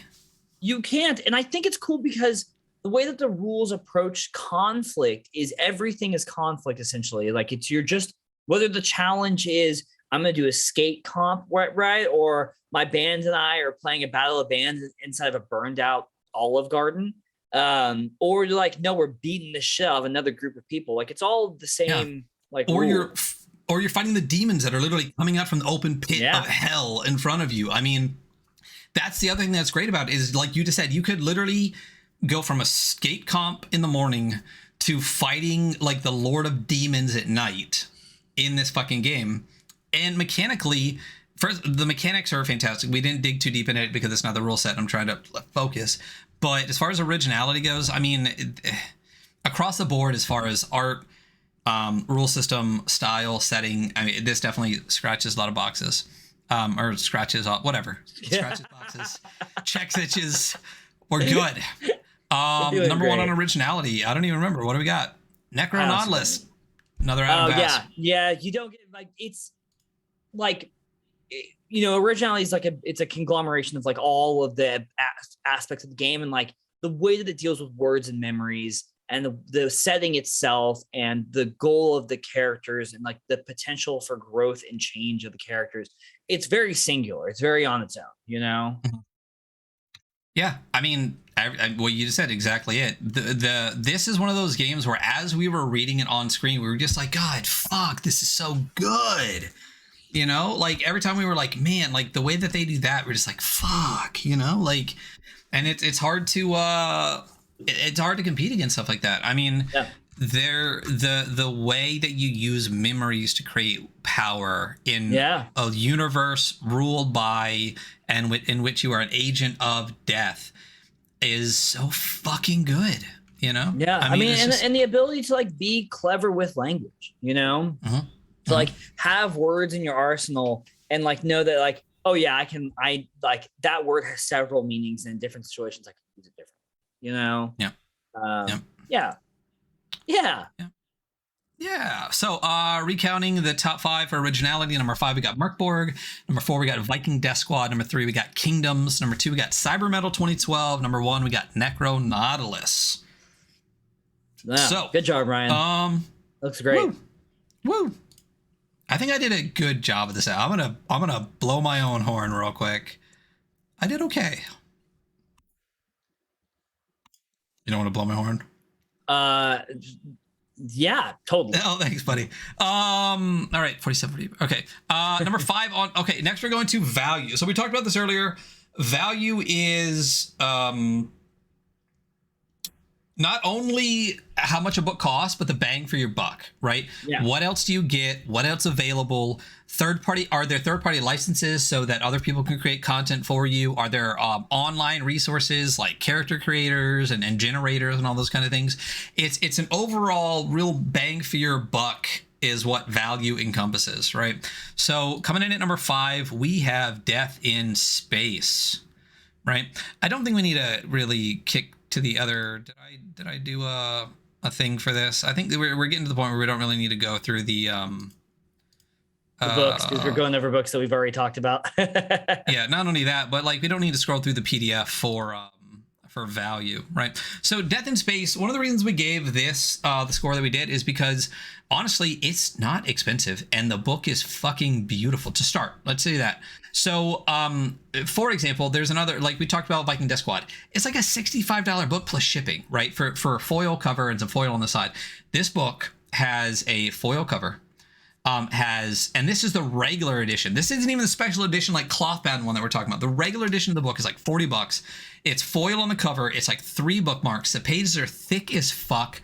It's color coded on the inside. I mean, it's the book itself, the cost for the production value, insane, right? Yeah. On top of that, with the Kickstarter, you got like a shitload of tear off pages. You got a bunch of adventures. You got maps. You got stickers. You got, like, I got the one that came in like that silver bag. You got a t-shirt, like all that kind of stuff for not very expensive on the Kickstarter. So there's a ton of that out there. It does have a third-party license. It does have online generators. I'm pretty positive that we used McGlintlock in chat Foundry module, which is linked on the website, to be able to use that.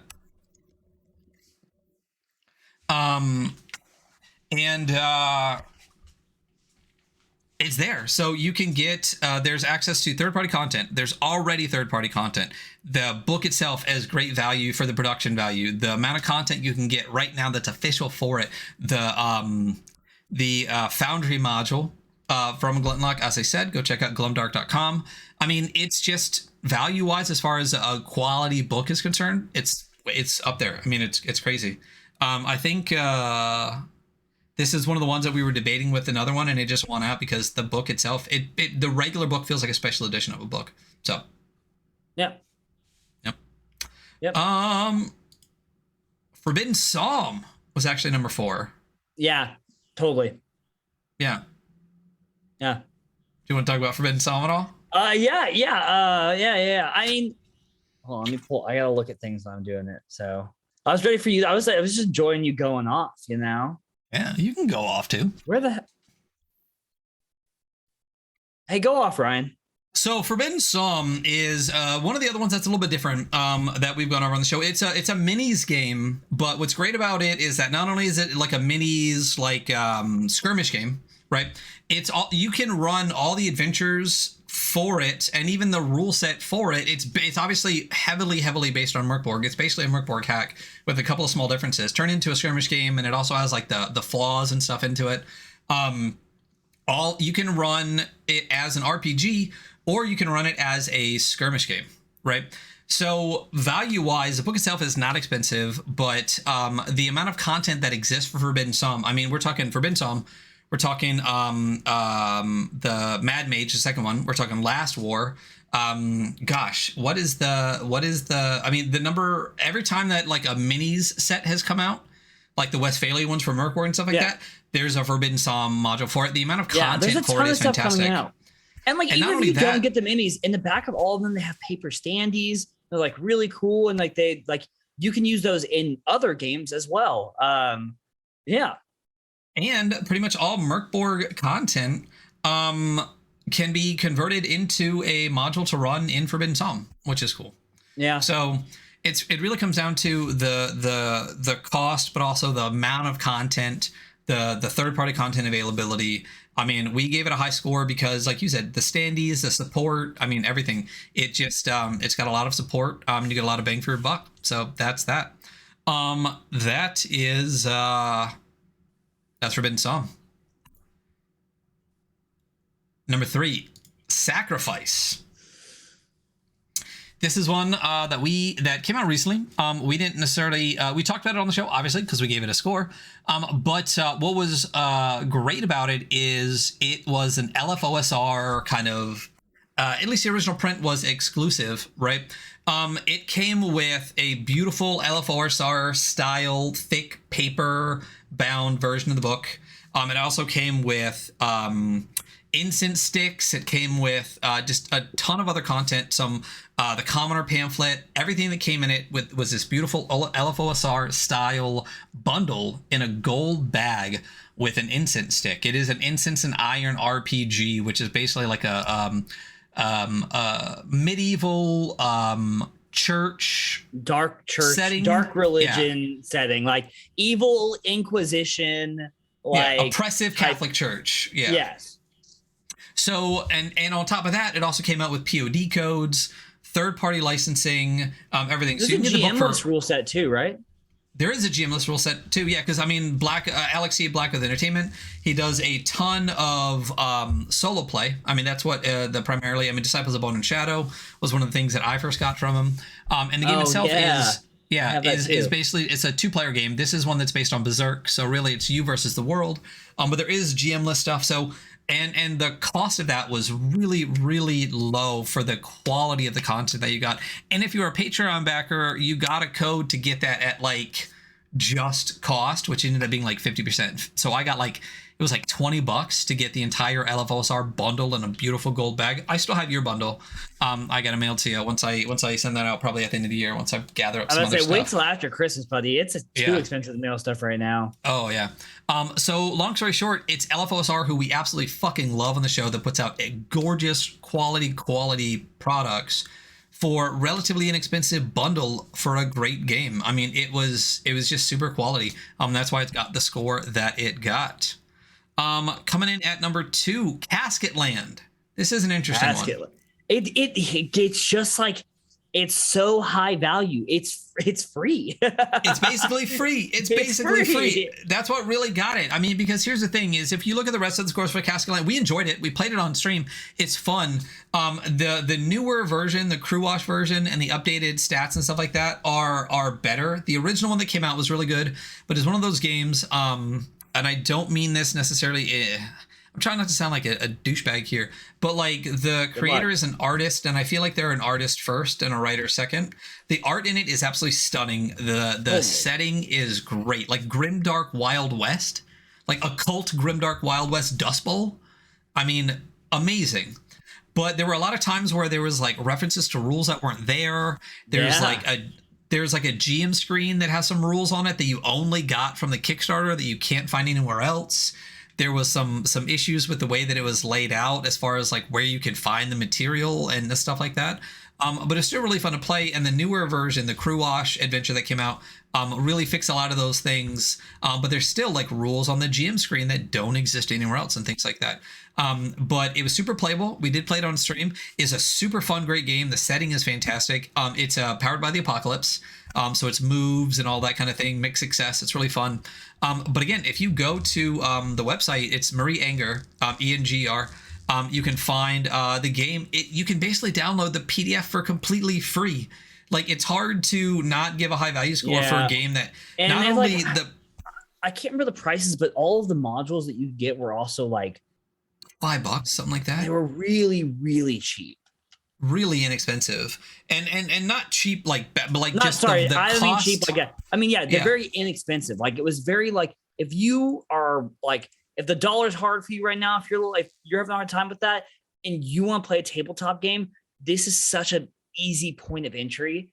It's crazy, especially for Powered by the Apocalypse game. I mean, it's really, really good. You can basically get everything in print and digital for like less than $20 that exists for this game.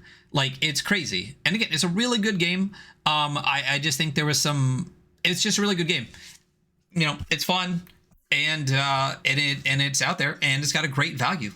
That's what it is. That's Casket Land. Yeah, it's $0. Hey, and thank you for the raid, Murder Hobos and Choca Bros. We appreciate it. We are doing our year-end review of the games that we gave scores to on the podcast. So, coming in number 1 for value, we have Mark Borg. I mean, there's just so much content for it. There's online generators. There's an endless amount of stuff, you know? And that's what I mean. At this point, the game itself is literally free because you can get the bare bones version with every word that exists in this book for free online.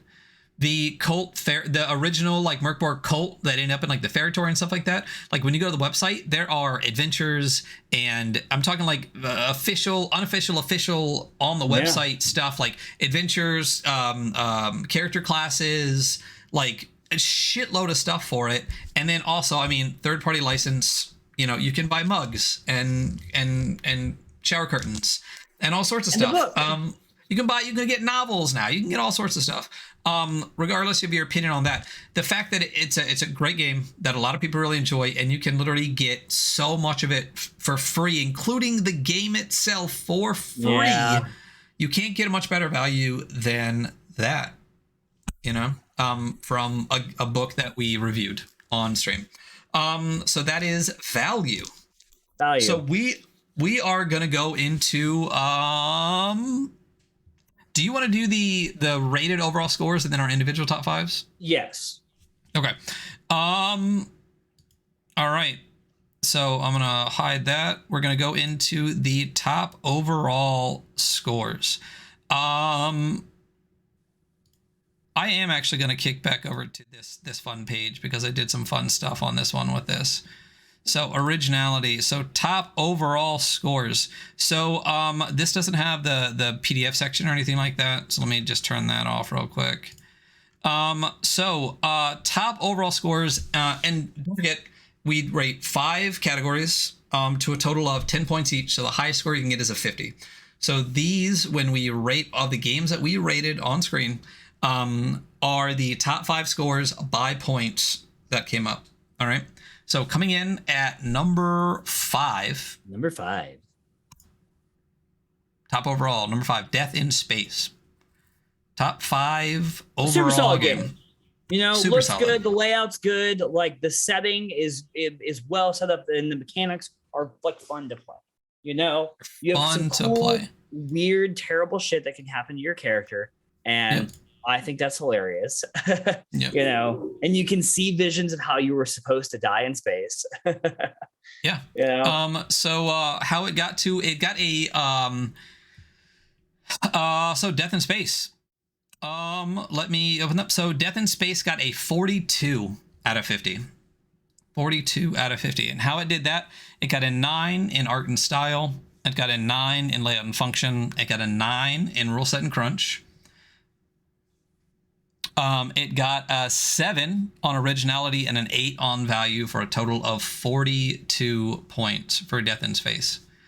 Yeah, so that is how Death in Space got number 5 at number 40 at 42 total points out of 50. Coming in at number 4 was Cyborg. This section is pretty Stockholm Cartel heavy. We did hit a lot of Stockholm Cartel games, which is part of it. But Cyborg came in at number 4 overall. And it came in at also 42 points. So we had to decide between these two, and we put Cyborg over Death in Space. How Death in Space... there was like 15 games. They got like there was like 9 games. They got 41. So once we hit, there was like 3 at 40, 38. There's a lot of games at 38.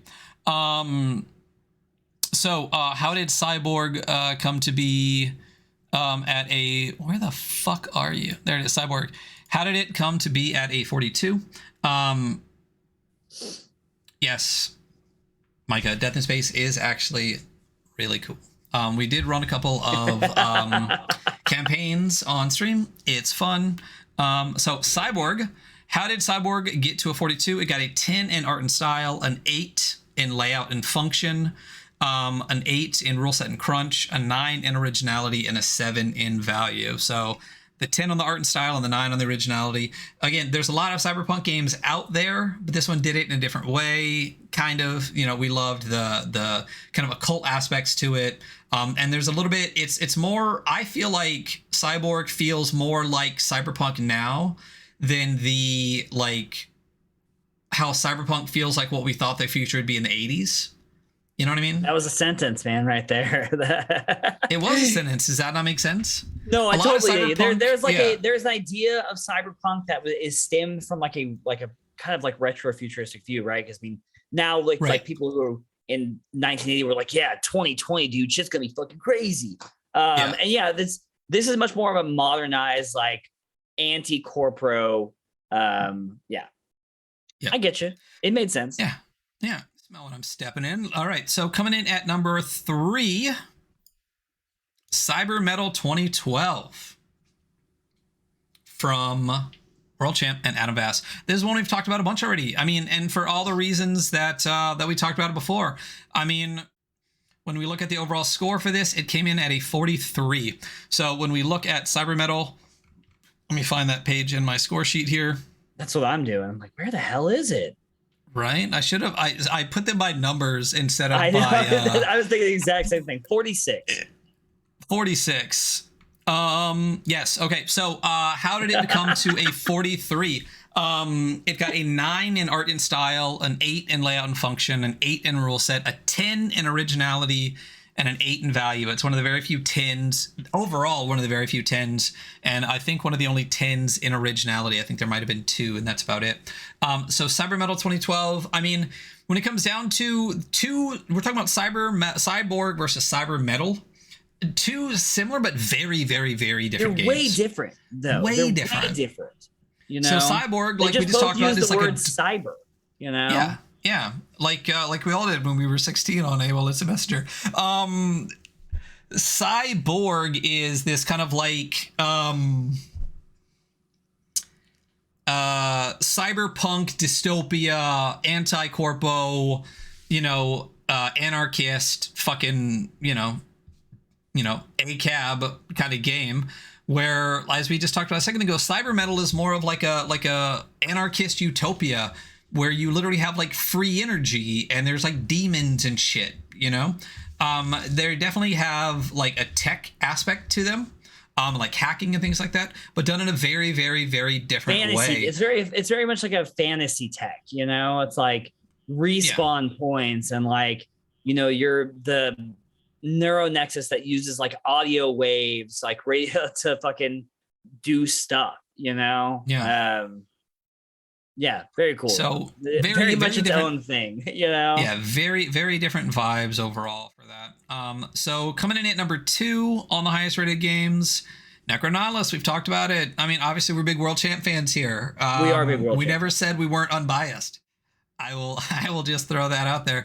Necronihilus got a 43 as well. Same score as Cyber Metal, which was also Adam Bass and World Champ. But how did Necronihilus come to this score? This is actually one that we later actually bumped scores up on. And honestly, we should probably bump it up again. But as far as why did it get the score that it got a 9 in art and style. It got an 8 in layout and function. It got a 9 in rule set. It got a 10 in originality, and it got a 7 in value. I think at the time there was less content for it, but there is more content. There is a lot of. We talked about it. It's fucking cool as fuck. I mean, we're death agents in the death universe using memories as words of power. You want to have an emotional, wordy game time with your buddies? It's the game for you. It is. You want to flex your vocabulary? You could. And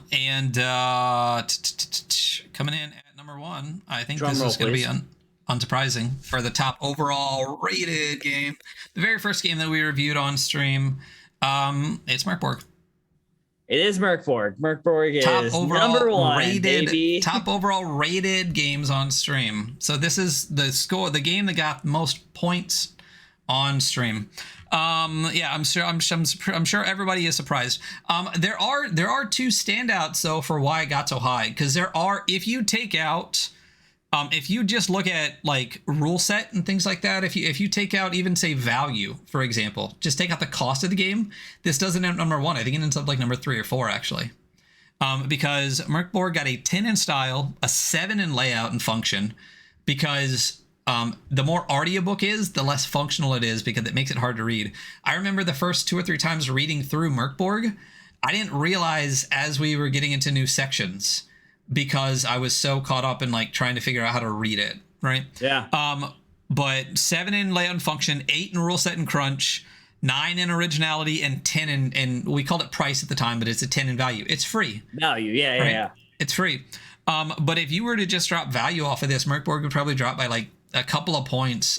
Because, for example, like Necronautilus has a 7 on value, and it's only down by 1 point. So if you took value off of it, Necronautilus would be number 1, and I think Cybermetal would be number 2.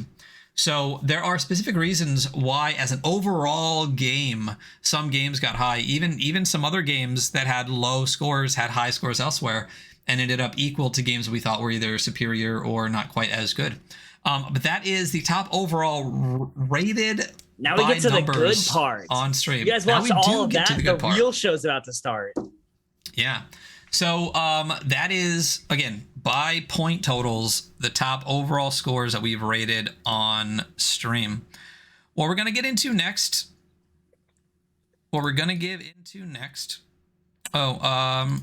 Recap real quick. Top overall, number 5, Death in Space at 42 points. Number 4, Cyborg with 42 points. Number 3, Cybermetal with 43 points. Number 2, Necronihilus with 43 points. And number 1, overall score, 44 points, Merkborg. All right. So, Hunter, you're up, buddy. So Ryan's gonna be real, like, mildly mad about this, but are you changing it? No, not at all. I just like when I put this together, I kind of put it as my top 5 overall, and I didn't necessarily rank them because I didn't think about that at the time. So we're gonna go through the order that they're at, but like these are all floating in my top 5. That's fine. I almost didn't put numbers on it just in case. Oh, sick. Well, I'm glad that we were there. I should have said something, but yeah, I'm me. ADHD. Yeah. So, Hunter's top picks, starting at number 5, which I honestly have already forgot my top picks. Oh, real quick to caveat this, right? Do we actually want to jump to the last page to talk about like the games that are unscored real quick before we get into this? Oh yeah, let's talk about some unscored games. Let's talk about our all of our friends that make zines that are too short for us to give this heavy scoring system to. Okay, so this is not all encompassing. I mean, I used to be a lot super diehard about everything has to be like a certain book size and things like that. I would say about halfway into the show, we decided to start doing some zine episodes where we talked about multiple games on stream. And a lot of them were, as far as the way that we rate games on the show with the 50 points and stuff like that, a lot of them were just too short to,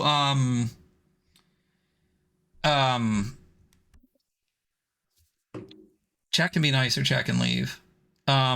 There's a lot of games that we felt were too short to give a rating to that would do them justice compared to the other games that we have talked about. So basically, they're either really, really short book-wise, so there's not a lot of space for art, or again, not a lot of space for the layout and things like that.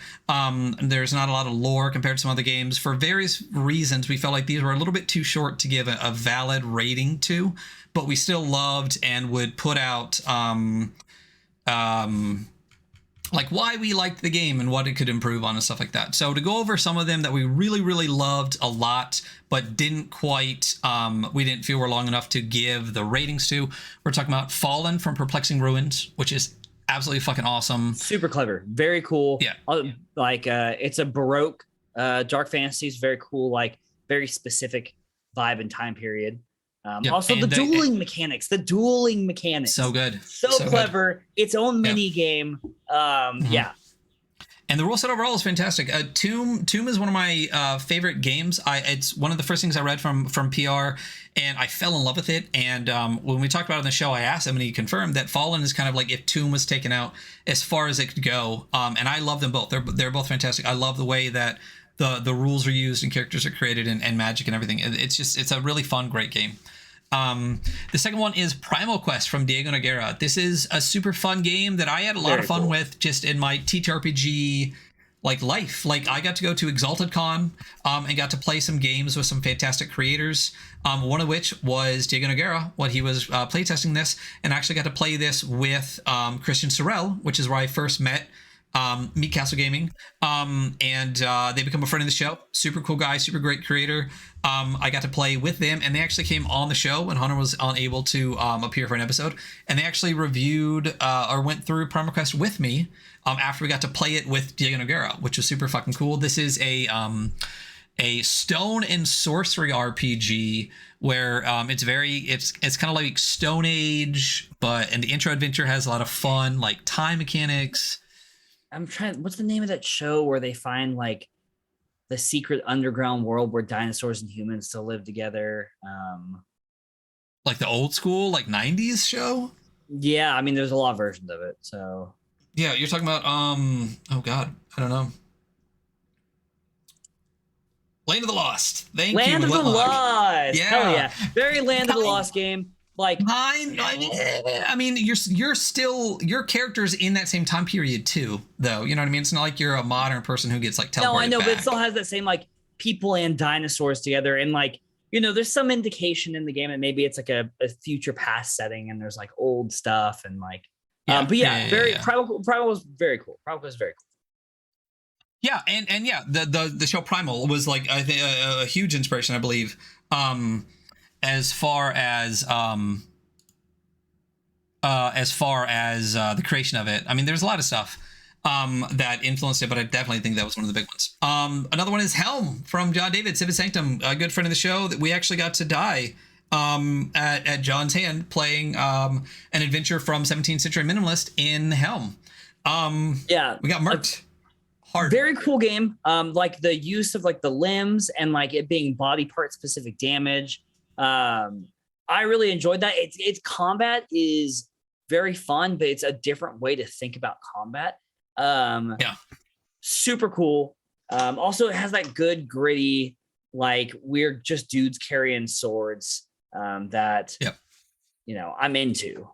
Yeah, there's a not quite the same level of historical fiction that 17th Century Minimalist is, but definitely gives a little bit more of a set into historical fiction as opposed to like medieval fantasy, which was super fun.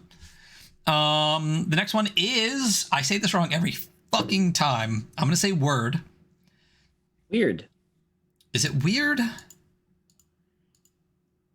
Does that, Kirby's in the chat. It's weird. Is it? It's weird. Yeah. I'd say it's one of those things where one day I'll say weird, one day I'll say word, but I know it's wired. It's spelled like weird, so yeah, it's like Into the Weird and Wild from Charlie FA too. So but yes, so weird is an ultra light. Yeah. Super fucking. It's like I mean. It's like 4 pages and pretty really light small. On those 4 pages. This is from Disaster Tourism, great friend of the show. They were just on running Guild. Which is a fantastic game. After awesome, this, I'll be putting it up on podcast, but it should be out on YouTube. I know that Jason sent me the thumbnail for it, so if it's not up there now, it'll be up there soon. Definitely go check out Guild. It's a fantastic game. It is still funding on Kickstarter. If you're listening right now, you got I think until Friday to go check it out. But I know that Weird is going to be getting an updated framework coming out, because that's kind of what it is. It's really just a framework for a game. It's something you can build on, and people are building on it. Like Copper State Gaming is putting out they put out the Profane Weird, and I know that Tom Owens, Dice Maven, is putting out the Arcane Weird and the it's like Magic and Religion. I don't know why I'm blanking on what the other one is called, but they're putting out a dual book using the Weird system. So there's a lot of fun stuff that's going to be coming for this system, which I'm really, really excited for. I'm excited for the new framework for it. The Divine Weird. That's it. Thank you. The Arcane and the Divine Weird from Tom, Dice Maven. So a lot of really, really fun stuff with Weird. It's a really fun, just quick, ultra light system that has also been adapted into a game called Wired. I didn't put the PDF, but it's basically the same thing, but in like kind of like a cyberpunk tech setting. And I know there's a bunch of other stuff coming out with 4 letters and a W to start. That makes me really happy. I don't know if I'm allowed to talk about them. One cracks me up every single time. But yeah, that is Disaster Tourism with Weird. Merger. Great little game. Clever little solo game. Yep. It is it's one of those ones I think we talked about that was like, this is a little bit close to home, where you are basically like a little cog in the corporate machine, but actually the machine is really like Lovecraftian eldritch horrors, and you can see them.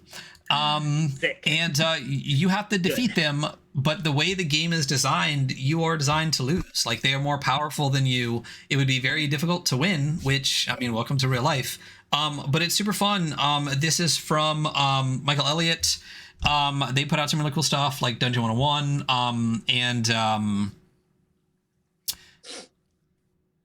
What? Nothing. Oh, I'm laughing at chat. They put out a lot of really, really fun stuff. I'm excited for Torch in the Dark. So Merger, fun game, great cover art, really beautiful. I love that. Cool little game. 17th Century Minimalist. We went over it after we got fucking killed in a 17th Century Minimalist adventure with John Davis on helm. This is another one that's like, again, all these are minimal as fuck. I don't know why I'm bringing that up, but it's super minimal. I mean, it's minimalist in the game. There's a lot of stuff in this little zine though. Like, it's like minimal rules, but like real girthy options they're tacked on, you know? Yeah, a lot of girth attached to the rules, because the rules are really only like 6-7 pages, but the zine, there's a lot of world building tools and tables and character stuff, like way more of that stuff than the actual rule set, which I'm fucking okay with. I don't need 1,000 pages of rules. Yeah. Super cool. It's by Games on Everest, which puts out some banger shit. It's good. It's great. Empty Cycle. We just recently talked to Rookie Jet about this. This is a really fun, interesting, another anime kind of themed game based on like Fooly Cooly, where you get to play like 2 characters. One is you, one is your Parasite. It's their D and Angel game, you know? Shout out. Yeah. The Angel, Fooly Cooly, all that kind of stuff. You live in a world where these aliens are in like basically invading. One is supposedly your buddy. One is trying to kill that parasite that is inside you. And the way that it's designed, and then there's like a global kind of like Men in Black government that is also in the mix too. Fun game. Rookie Jet stuff is always really, really cool. This is another one that's like super enjoyable. It was a great time. Just barely not big enough to give a rating to. But that was great. 3, 2, 1 action. This is from John Hambone Maguire. This was an interesting one that we actually thought was a really, really great intro game. Yeah. I don't think it's gotten a lot of love, I think, from the indie ttrpg. I don't see a lot of other stuff from it. I know it's a great way to learn how to play tabletop games on the whole, you know? Yeah, right, on the whole. But there's like you just said, I mean, it's 3, 2, 1 action, and the dice mechanics are all based around 3, 2, and 1. It's a super simple system that I really think would be a fantastic intro to a tabletop role-playing game. And it is very thematic based. Like, it's supposed to feel like a movie, which is really, really fun and interesting. So this is another one I wish there was some more content for. I know that more content is coming from John Maguire. There is the Uma game that's coming out. I know that Point Nemo is an adventure. It's a pretty lengthy adventure that's out. And I know that there was a kind of like Devil in New Jersey kind of like horror version of 3, 2, 1 action that should be delivering from Kickstarter soon. And then the last one, this is all you, buddy. This is Acid Mages of the Infinite Tower. Fucking Acid Mages of the Infinite Tower. Man, I cannot tell you how much I enjoy. I'm going to pull it up while we're talking about it, because my brain's slow and broken, and I can't think of the author name right at this second. Of course, I opened up halfway through because I was just looking at it. By Neil Stridham. Acid Mages of the Infinite Tower is an incredibly light game about mages, trippy acid mages traveling through the realms in search of their grail, their true quest. And it has this like really open interpretation of magic where you have these types of magic. I believe there's 8 of them and they oppose each other. So I'm good. I'm ready for this. For like veil and reveal oppose each other, create and destroy. And your character can do all these magics and they basically spend these points to cast them. But it's this very open format, like way to deal with magic. And I constantly just do not like how limited magic feels in a lot of tabletop games where you have these spell slots and you can really only do this one thing. And it has a lot more open interpretation of magic. And it's just like a cool little book, you know, it's just cute. Yeah, fuck the insane magic. So yeah, that is a bunch of the unscored games that we went over that we definitely want to make sure got some love. Like a lot of them, like we said, are fantastic and are much more up our alley of games that we like to play actually than some of the ones that we've rated just by the length of the rule sets themselves. So these are all fantastic. Highly recommend you checking them out. And now we're going to get back to what we were doing earlier. And that is going to be getting into Hunter's top 5. So we did.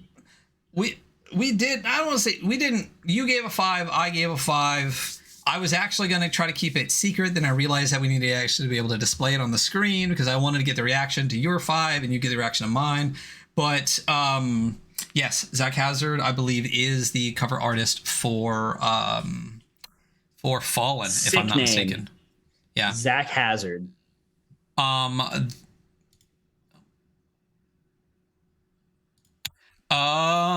yeah, so homie, why don't you hit us with your number 5? Number 5 is a game we've already talked about that I fucking love the shit out of. And that is fucking 12 Years by none other than the best fucking Max 12 Moon. years. Yeah. Yeah. Really fantastic. I'm gonna be honest. I have some solo journaling games, and I don't dislike them. I like them as a concept. Not really, totally my thing. Although I've had fun playing them, but I fucking love hex crawling, and I love dungeon delving, and this is that. I have a little notepad where I draw out everything I'm doing as I play, and God, it's a wonderful little fantasy game. Also, I like weird, dark, scary Fae. You know. Mm-hmm. That's the best Fae. Yeah. Yeah. Number 4 for Hunter is going to be, we're revisiting some of the best. Number 4 is Cyber Metal 2012 by Adam Vast. I'm obviously very stoked on the concept of this game and the setting of it. I think it's a lot of fun. And I like this anarchist punk, playing music in the ruins, fucking skating on broken down highways, type shit. I think it's a really fun setting to let loose some characters and be yeah, you're gonna just do whatever you want, create your own story. Yeah, I think it's cool. It's so cool.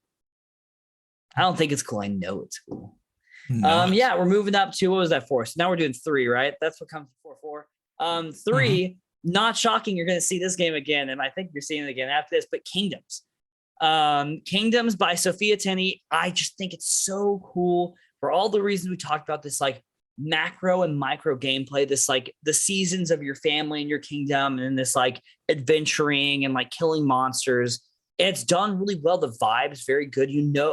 It's set, exactly what it feels like. It is dark. There is no sun in the setting. And it is just darkness. And I fuck with that heavily. Mm-hmm. Moving on to number 2, which, if you listen to this podcast, you know that I play this game weekly. So this should not be a shock that it's on my list. But number 2, I can't tell if you're transitioning because I'm lagging behind on the actual. I'm just gonna stay on these, and then I'll go back to the other page. Sick. Number 2 is Bastards by some dude. Yeah. Some guy. Yeah, some guy. That's right, Mike Anderson. He's been on the show several times. They've been on the show several times. But yeah, Bastards is everything I like about a dragon game. There's very few rules. It's incredibly lightweight. You can fill in the rules however you need or however works for your table. It kind of just gets out of the way and lets you have fun, killing monsters with your friends and getting gold. And it has this built-in kind of tongue-in-cheek, like sarcastic, jokey, witty game, like just by item descriptions. And the way that that's set up reinforces it with your table. Like my table has a fun time playing this. We joke around a ton. We still get a bunch done, but it's like, you'll kill monsters and be screaming, laughing about some dumb shit that someone did with some dumb magic item. Like in the same Wait a minute. A game from Micah Anderson has some tongue-in-cheek, like fucking, like shit in it. Like I don't believe it. I don't believe it at all. Nothing like giving one of your characters the wand of rats really early on, so they haven't learned yet that magic items can be bad, and then them using it, and then just turning into a rat. So yes, highly recommend this game. It's a great game. Yeah. That, I mean, and Bastards is really getting a lot of fucking love right now on I totally even said there is a Bastards jam right now that's still going on, and I've picked up every submission so far. I'm so stoked. It's going on. It's going so well. Really great creators are putting stuff out. John Davis put a lot of stuff out. I know. Fucking Mike has put a bunch of stuff out too. And then PR actually posted some stuff on Twitter today. I don't know if he's going to release it actually, but Man Rat Matt has really been going hard at it too. Yeah. It's been cool. So itch.io/jam/bastards jam/ definitely check it out. I mean, check it out. The fun thing about Bastards is that it's like it's a fantasy game based on like every fantasy game, but it's done in such a fun way, and like it's done so well. What's really interesting is I think that the same game written by somebody else wouldn't be the same game, if that makes sense, right? Like, yeah, totally. The tongue-in-cheekness of Micah and the way that they write and the way that they view tabletop and stuff like that is what really kind of makes Bastards. At least in my opinion. Again, like somebody else writing the same exact rule set would not have written the prose and it out the same way. Yeah, and I can't tell you how much we've been enjoying it just because it's like a fucking little A6 and it's like 38 pages. God. Like so good. But for a new player, being like, hey, this is it. Oh, they're like, oh, okay, cool, yeah, I got this. Yeah. Dude, even to the point where like like when I first got to the end of Bastards and the character sheet, it was just a blank page. Like, I was like, I fucking like this guy. This is before I ever knew Micah, before we ever talked to him. Like, as soon as I read through the book, I was like, I know this guy. I like this guy. This guy fucks. He's cool. I really like that. Okay, moving on. Fuck that guy. I never played this game. Moving on to number one, and it is Into the Odd by Chris McDowell with art by Johan Noor. Obviously, I'm a huge fan of this game. I'm a huge fan of the setting and the vibe, and this like industrial revolution meets like weird ancient alien tech. I'm also obviously really into D20 Roll Under. It is a superior system, and I'll never stop saying that. No one ever argues when I say that, but I'm gonna say it anyway. It's a superior D20 system. Yeah, absolutely. It's a superior D20 system. I really love this, and this game really was my spark into really loving like the kind of NSR like movement, because I've been playing a lot of D&D and I'd started to get into like not D&D games. And this is like the first one I really picked up and played and was like, oh yeah, this is fucking amazingly better, So also it's so easy to hack and there's so many hacks and they're so good. Yeah. Oh, I don't know how Necronihilus is the picture. That's for the top of Indiana. Necronihilus. Oh, so 90 something files and I get one. Oh, anyway. So yeah, your top 5 in no specific order: 12 Years, Cyber Metal 2012, Kingdoms, Bastards, Into the Odd. It's a stacked top 5. They're all fucking amazing games. Yeah. And 3 of them are Into the Odd related. Yeah. Yep. So that's your top 5. What I find, it's interesting, the variations on the top 5s from like yours to mine, because I think we'll see. But I think it's pretty, like, we've said this before numerous times, but we cross over as far as like our tabletop role-playing game like thoughts, probably like 85% of the same fucking like circle. You know what I mean? And that extra like 15% on the end is I find really fun and interesting, because it gives us a lot to like go back and forth on, which is really fun. So yeah. So I'm gonna get into my top 5. Yeah. So coming in at number 5 for me is Durf. This is a game that we talked about on stream, but it was in one of the Zine episodes because it is a pretty small, light game. But there's certain aspects of Durf that I just fell in love with. And as I was reading through Durf, like every time I turned the page, I was like, this is the fucking game I want to play. This is the game I want to play. Like, so many ways it was just like, man, look at the way they do item inventory. I fucking love item inventory. Like, even as far as like the combat and stuff goes, like it's not like your turn versus my turn. It's like opposed rolls. I mean, one of my favorite things, and another thing that I stole immediately from Emil, is they call it supplies.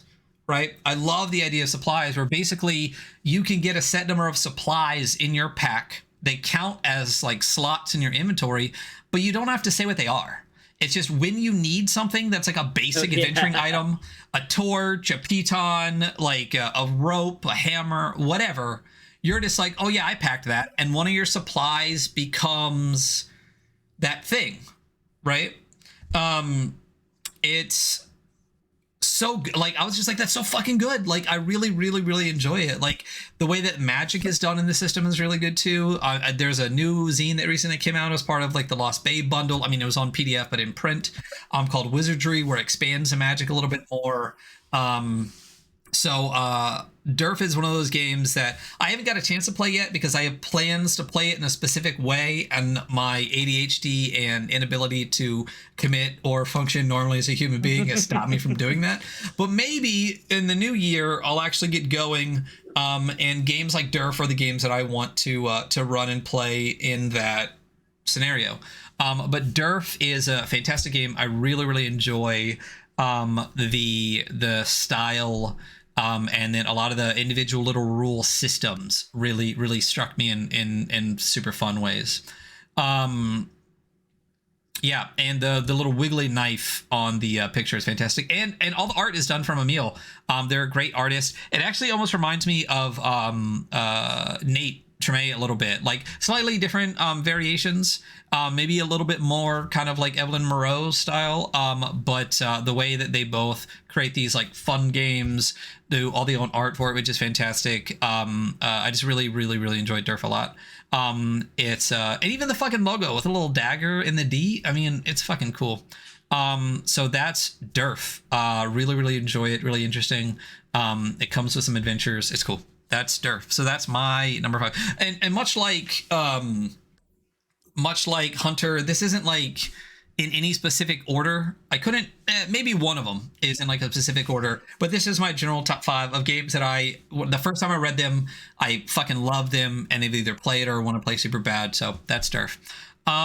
Number 4 for me is Best Left Buried. I never claimed to be unique or interesting. I know, once again, that I put myself in a box constantly, and that box is dark, fucked up, and simple. And Best Left Buried does that for me. I enjoy the system that they use. It's the same system that they use in Normal Blues, but I really like the idea of it feels like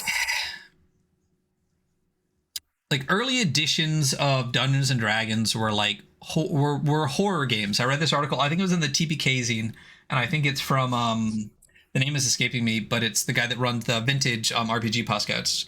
It talked about early editions of D&D at low levels were horror games. You are basically fucking nobody with like the worst gear possible, going down into deep dark caverns with monsters that could easily kill you. Right? That's what Best Left Buried feels like to me.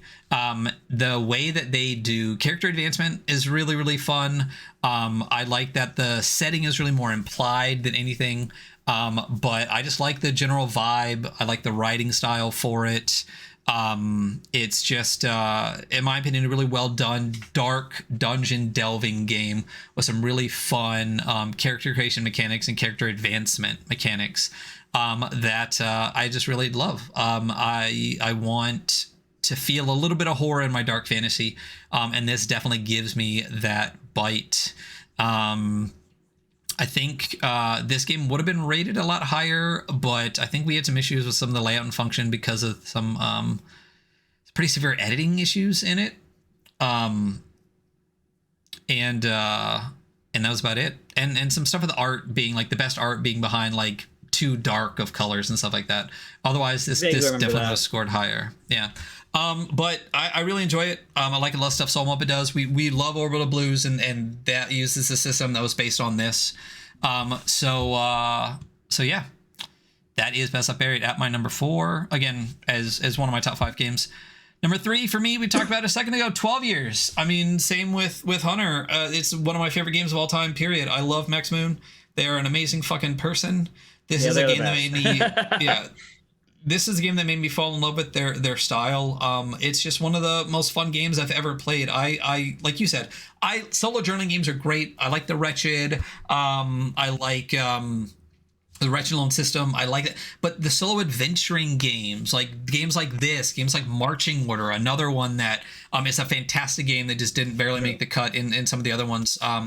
But a solo adventuring game that's got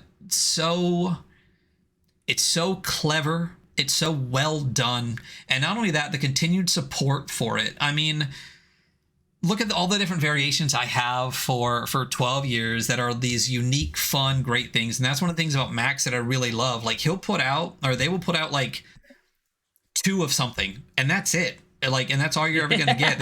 There's one of my grails is the Golden Lich version of this game. There's only 10 of them.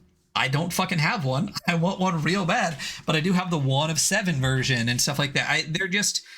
It's a great game that I really, really enjoy a lot. I love the support that Max gives to it. I like playing it. It's one of the ones that like maybe eventually when me and Hunter actually do sit down and do like a 2-player stream, this is the first one I want to do where we do like a collaborative / competitive version of 12 Years, both trying to get to it. It's just great. It's a great fucking game. Every time I flip through it, I fall in love with it all over again. Yeah, that's it. That's 12 Years. Coming in at number 2 for me is Necronautilus. You know, I fucking love world champ. Adam Bass is a fucking fantastic human being. This is one of the early games I read that just like as I was reading through it, it just kept blowing my mind over and over and over again. 2d6 is a superior system for me. I will take that over a D20 system all day, every day. And that's not to say, because there's a million variations of it, right? So like, technically Best Left Buried is a 2d6 system, but it has like a target number 9, right? Like you either succeed or fail, right? But then there's 2d6 mixed success powered by the Apocalypse version. Then there's this one where it's literally, there's a number and you can roll over or under or exactly and get completely different results for all of it. Like, it's just a really great way to play it. This is one of those games like we talked about, like you can manipulate words and memories in really fun, interesting ways. The concept of being like a death agent, which is then carried into a ton of Adam's other games. I mean, it's just really well done, top to bottom, absolutely fantastic game. I mean, there's a reason it's in almost all of the lists that we did today, and that's Necronautilus. And then number 1 for me, if anyone's been paying attention, I don't think they'll be super surprised. And if all the rest of them are not in any real specific order, this is my number 1. This is unquestionably my number 1. It's Dungeons and Dragons. Yeah, 5th edition. It's Kingdoms. Unquestionably, it's Kingdoms. I mean, we've talked about it a ton. I don't need to say more, but I will rant at it. It's good. Every aspect of it. The gameplay itself is dark and fucked up and interesting. The layout, black, white, and red are my favorite. Like that's what I would want a game to look like. I mean, it's just every aspect of it in all 5 categories. Like, just it's again, it's dark and it's fucked in all the ways that I love, and it's fantastic. Again, I wish I want this game to get more support and a lot more love. I hope a ton of people play this game. I really hope us talking about it endlessly for the last 2.5 hours. Yeah, Gets more people to play this game and find it. Show today. Yeah, hopefully, Sophia's website gets blown up for a bunch of orders and she's going to wonder why the fuck that happened. And we'll say, it's because your shit's fucking awesome. It's a great game. Again, we've talked about it endlessly. I don't need to continue going on it. If all the other 4, like I said, aren't really in any specific order, this is unquestionably my favorite game that we've reviewed. It's my favorite game I've ever read. I love the shit out of it. That's it. That's Kingdoms. So going to my top 5, quick breakdown as we go here. We got Durf from Mio Bovin. We got Bessa Buried from Soul Muppets.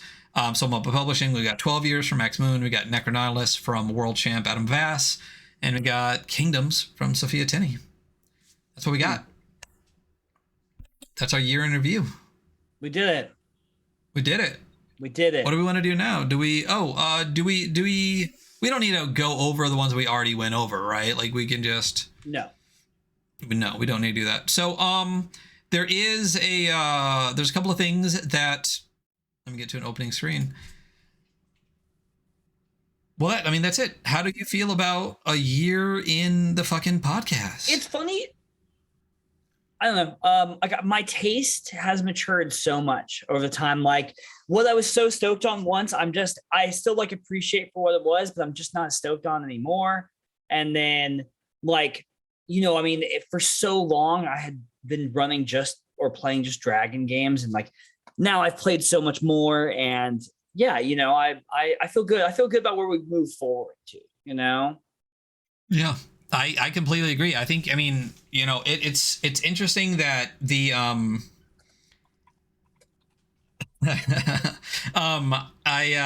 it is interesting how our tastes have advanced over time. I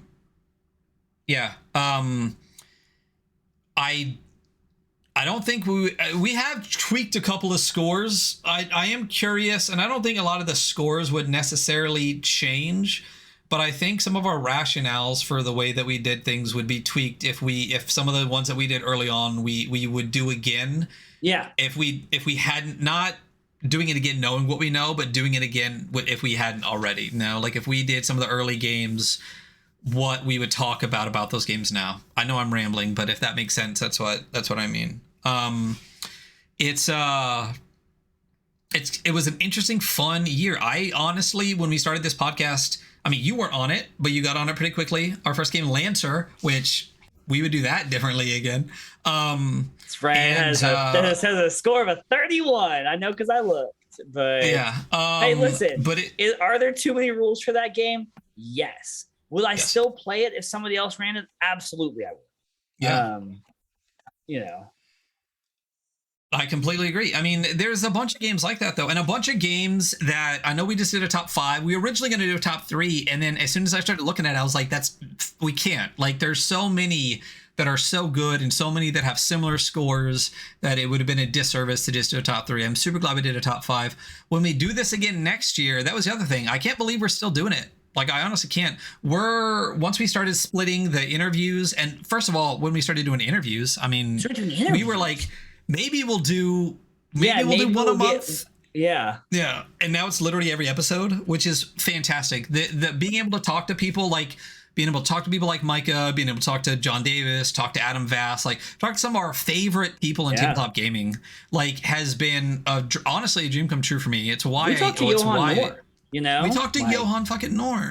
Talked to, again, Adam Vass is one of my, that was a pretty big get for both of us. I think we're both pretty stoked about that. But then on top of that, some of our favorite creators, when we started doing creator cuts, Mike has been on the show running games for us. How many times? Thanks, Nate. Just noticed.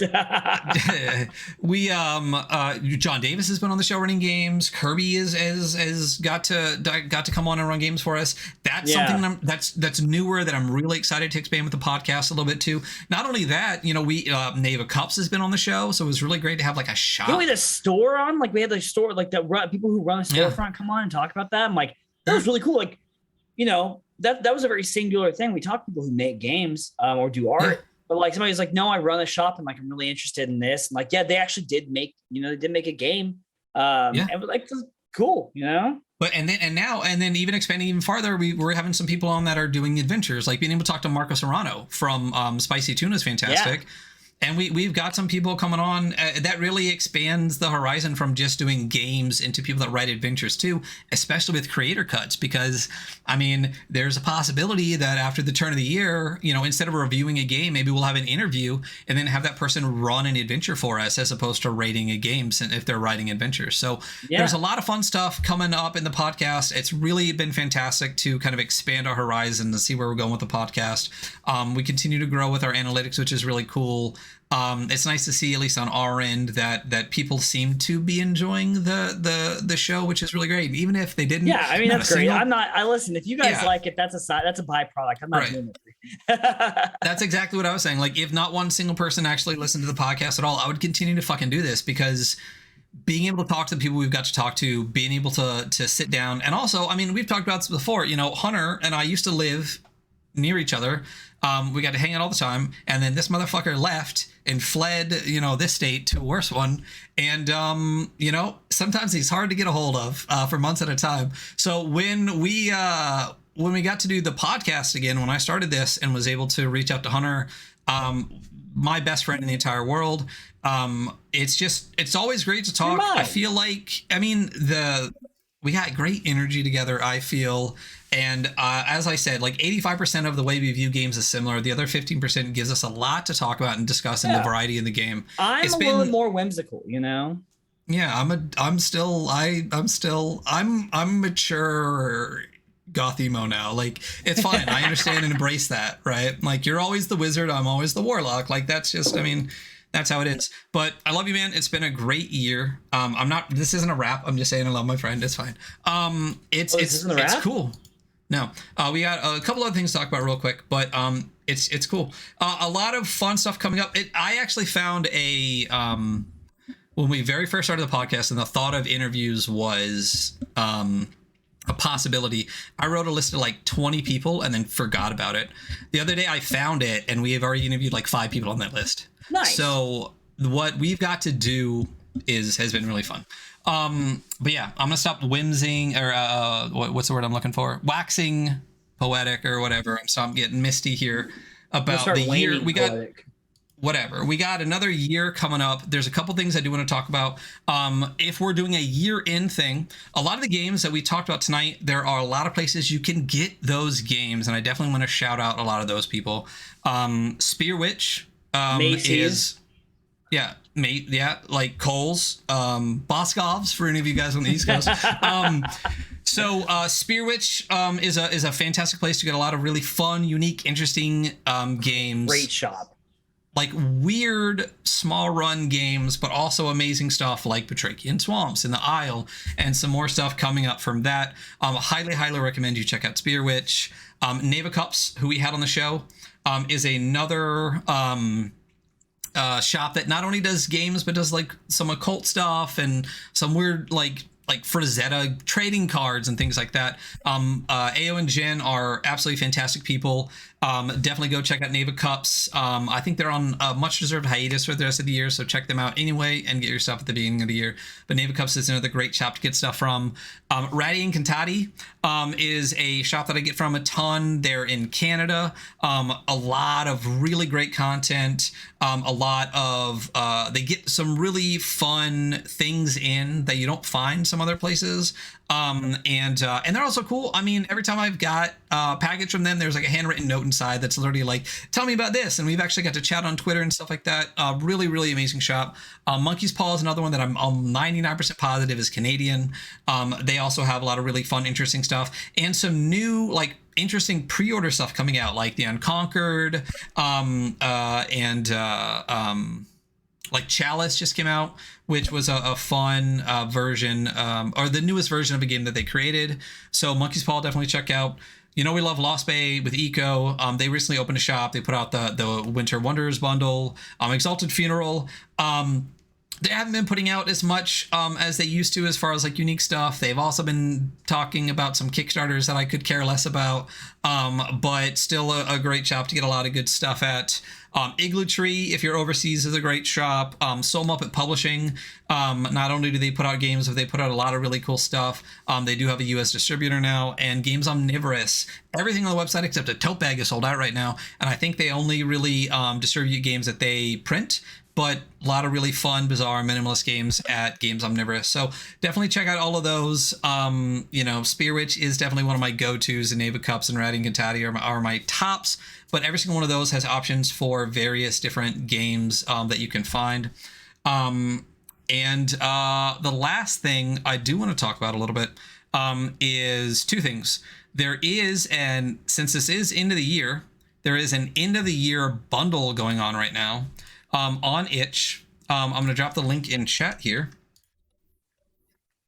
It is the end of the year 2022. There are various things that you can get. New Year's is once again bearing down upon us, which makes it a great time to see what creators got up to in 2022. So, great stuff at various different levels, from $10, $20, $30, $40, all the way up to $50.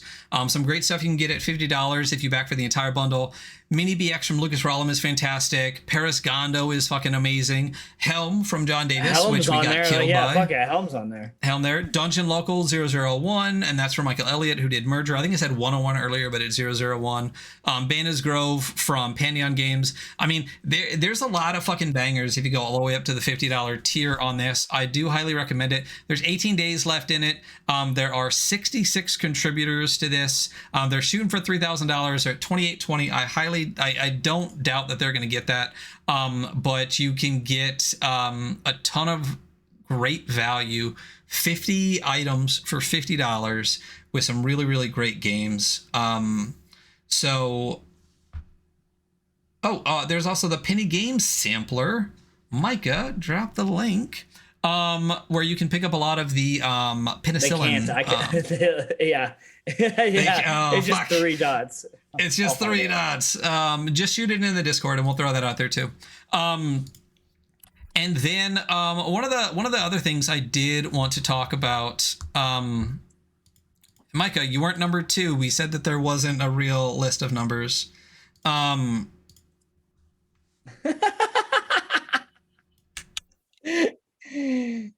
It's gonna be a link to like a Rickroll is what it's gonna be.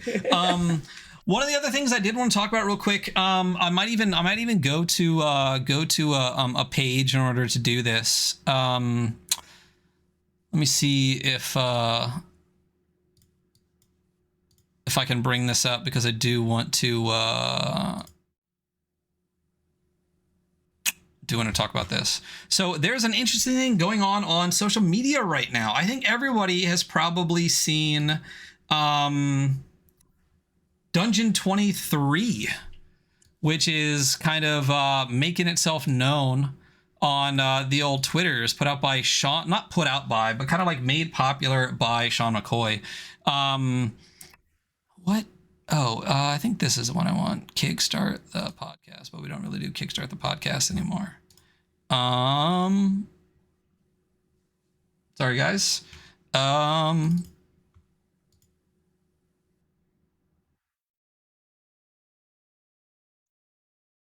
Nope. There we go. Woo! Hey, woo! We're here. So there are some fun resources out right now for this, and for you guys that want to do Dungeon 23. So I wanted to chat about those real quick for just a second and actually bring some of them up for you.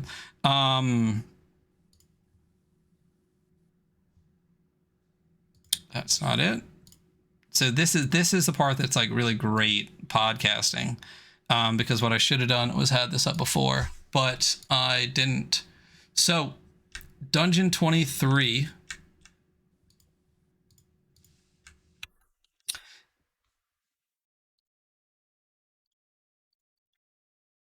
was originally talked about online by Sean McCoy. You can find this here on Lone Archivist. They have a Dungeon 23 asset pack. So what Dungeon 23 is basically, it's like, for the 2023, people are making fucking mega dungeons, right? And they're obsessed with this specific notebook. I don't remember what it's called, but they seem to be obsessed with it. But there are a lot of fun assets to it, and people are creating mega dungeons, potentially up to like 1 room a day for 365 days or whatever like that. So Chad has a really good question. Are you using Bing right now? No, I use Edge, and it just defaults to Bing. Edge? That's worse. Edge is lighter. Edge is lighter on your system, and besides, I use the DuckDuckGo browser anyway. It's just the homepage. But no, I don't use fucking Bing.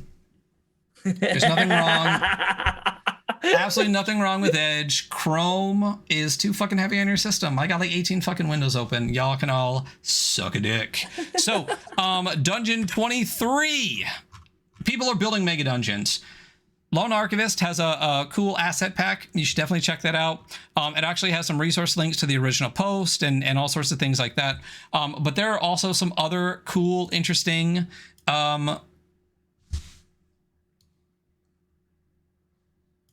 There's a lot of people making stuff right now, you know? There's a lot of people making stuff. So on top of that, there is... Pantheon Games put out a Dungeon Year Design Journal. So this is something that you can use to also help with your Dungeon 23-ness. On top of that, Sursa Victory, fantastic friend of the show, one of our favorite people, has also put out something which I think is fantastic. And super interesting to actually help with dungeons. So I think one of my kind of like issues with a lot of dungeon design stuff is a lot of people just kind of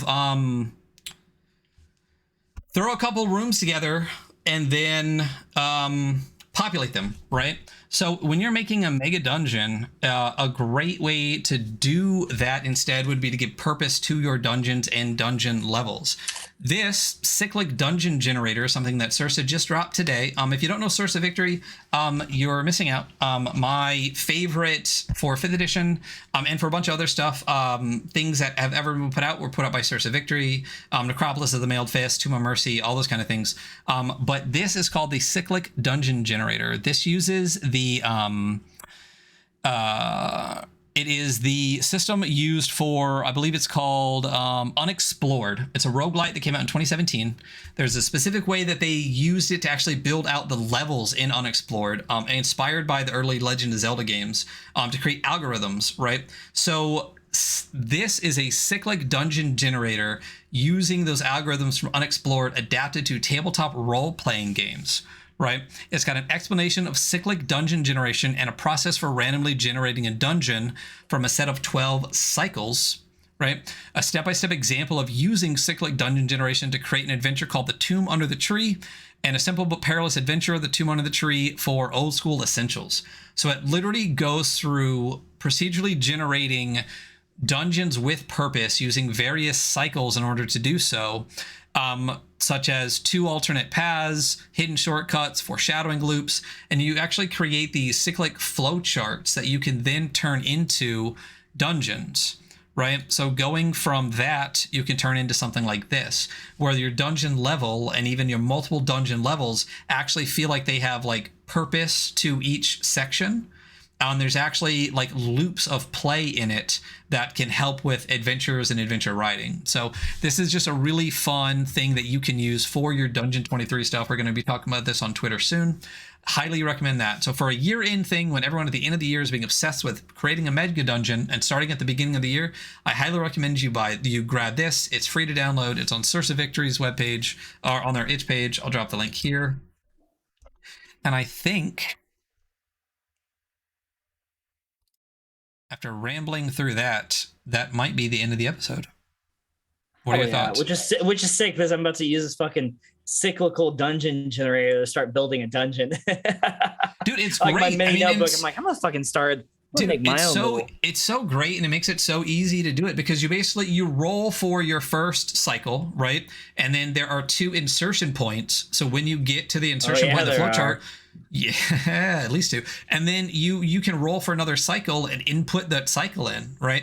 So you can do that level by level, or each insertion point can be an entirely new dungeon where you create even more. So you can literally build out the entire mega dungeon if you want, by using these insertion points to insert these 12 different various cycles of play and adventure loops within it. So highly recommend you check that out. Yeah, you can use that. You can insert into that point all 12 of your cycles. You know what I'm saying? Yep, both points at the same time. Hey Ryan, we did it. We've been fucking recording for a year. We did a year episode. We had a chat room full of creators that we enjoy and have talked to, and we had such a successful year. Congratulations on doing so much great work, man.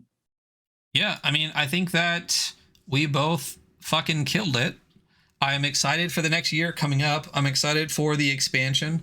There's definitely a bunch of people that were in chat tonight that I would love to talk to. So we'll definitely be reaching out to people over the holidays. What's funny is, as we're watching and I'm talking to the podcast and I see your eyes looking at chat and then just shaking your head, I know Mike has said some shit. That's been the fun part of doing this. There's some amazing people that we really want to talk to as the year turns. Hopefully we'll be able to get a hold of them, and hopefully they're willing to come on and talk to a couple assholes, especially one that likes to just rant away for the last 20 minutes of the podcast instead of just ending it.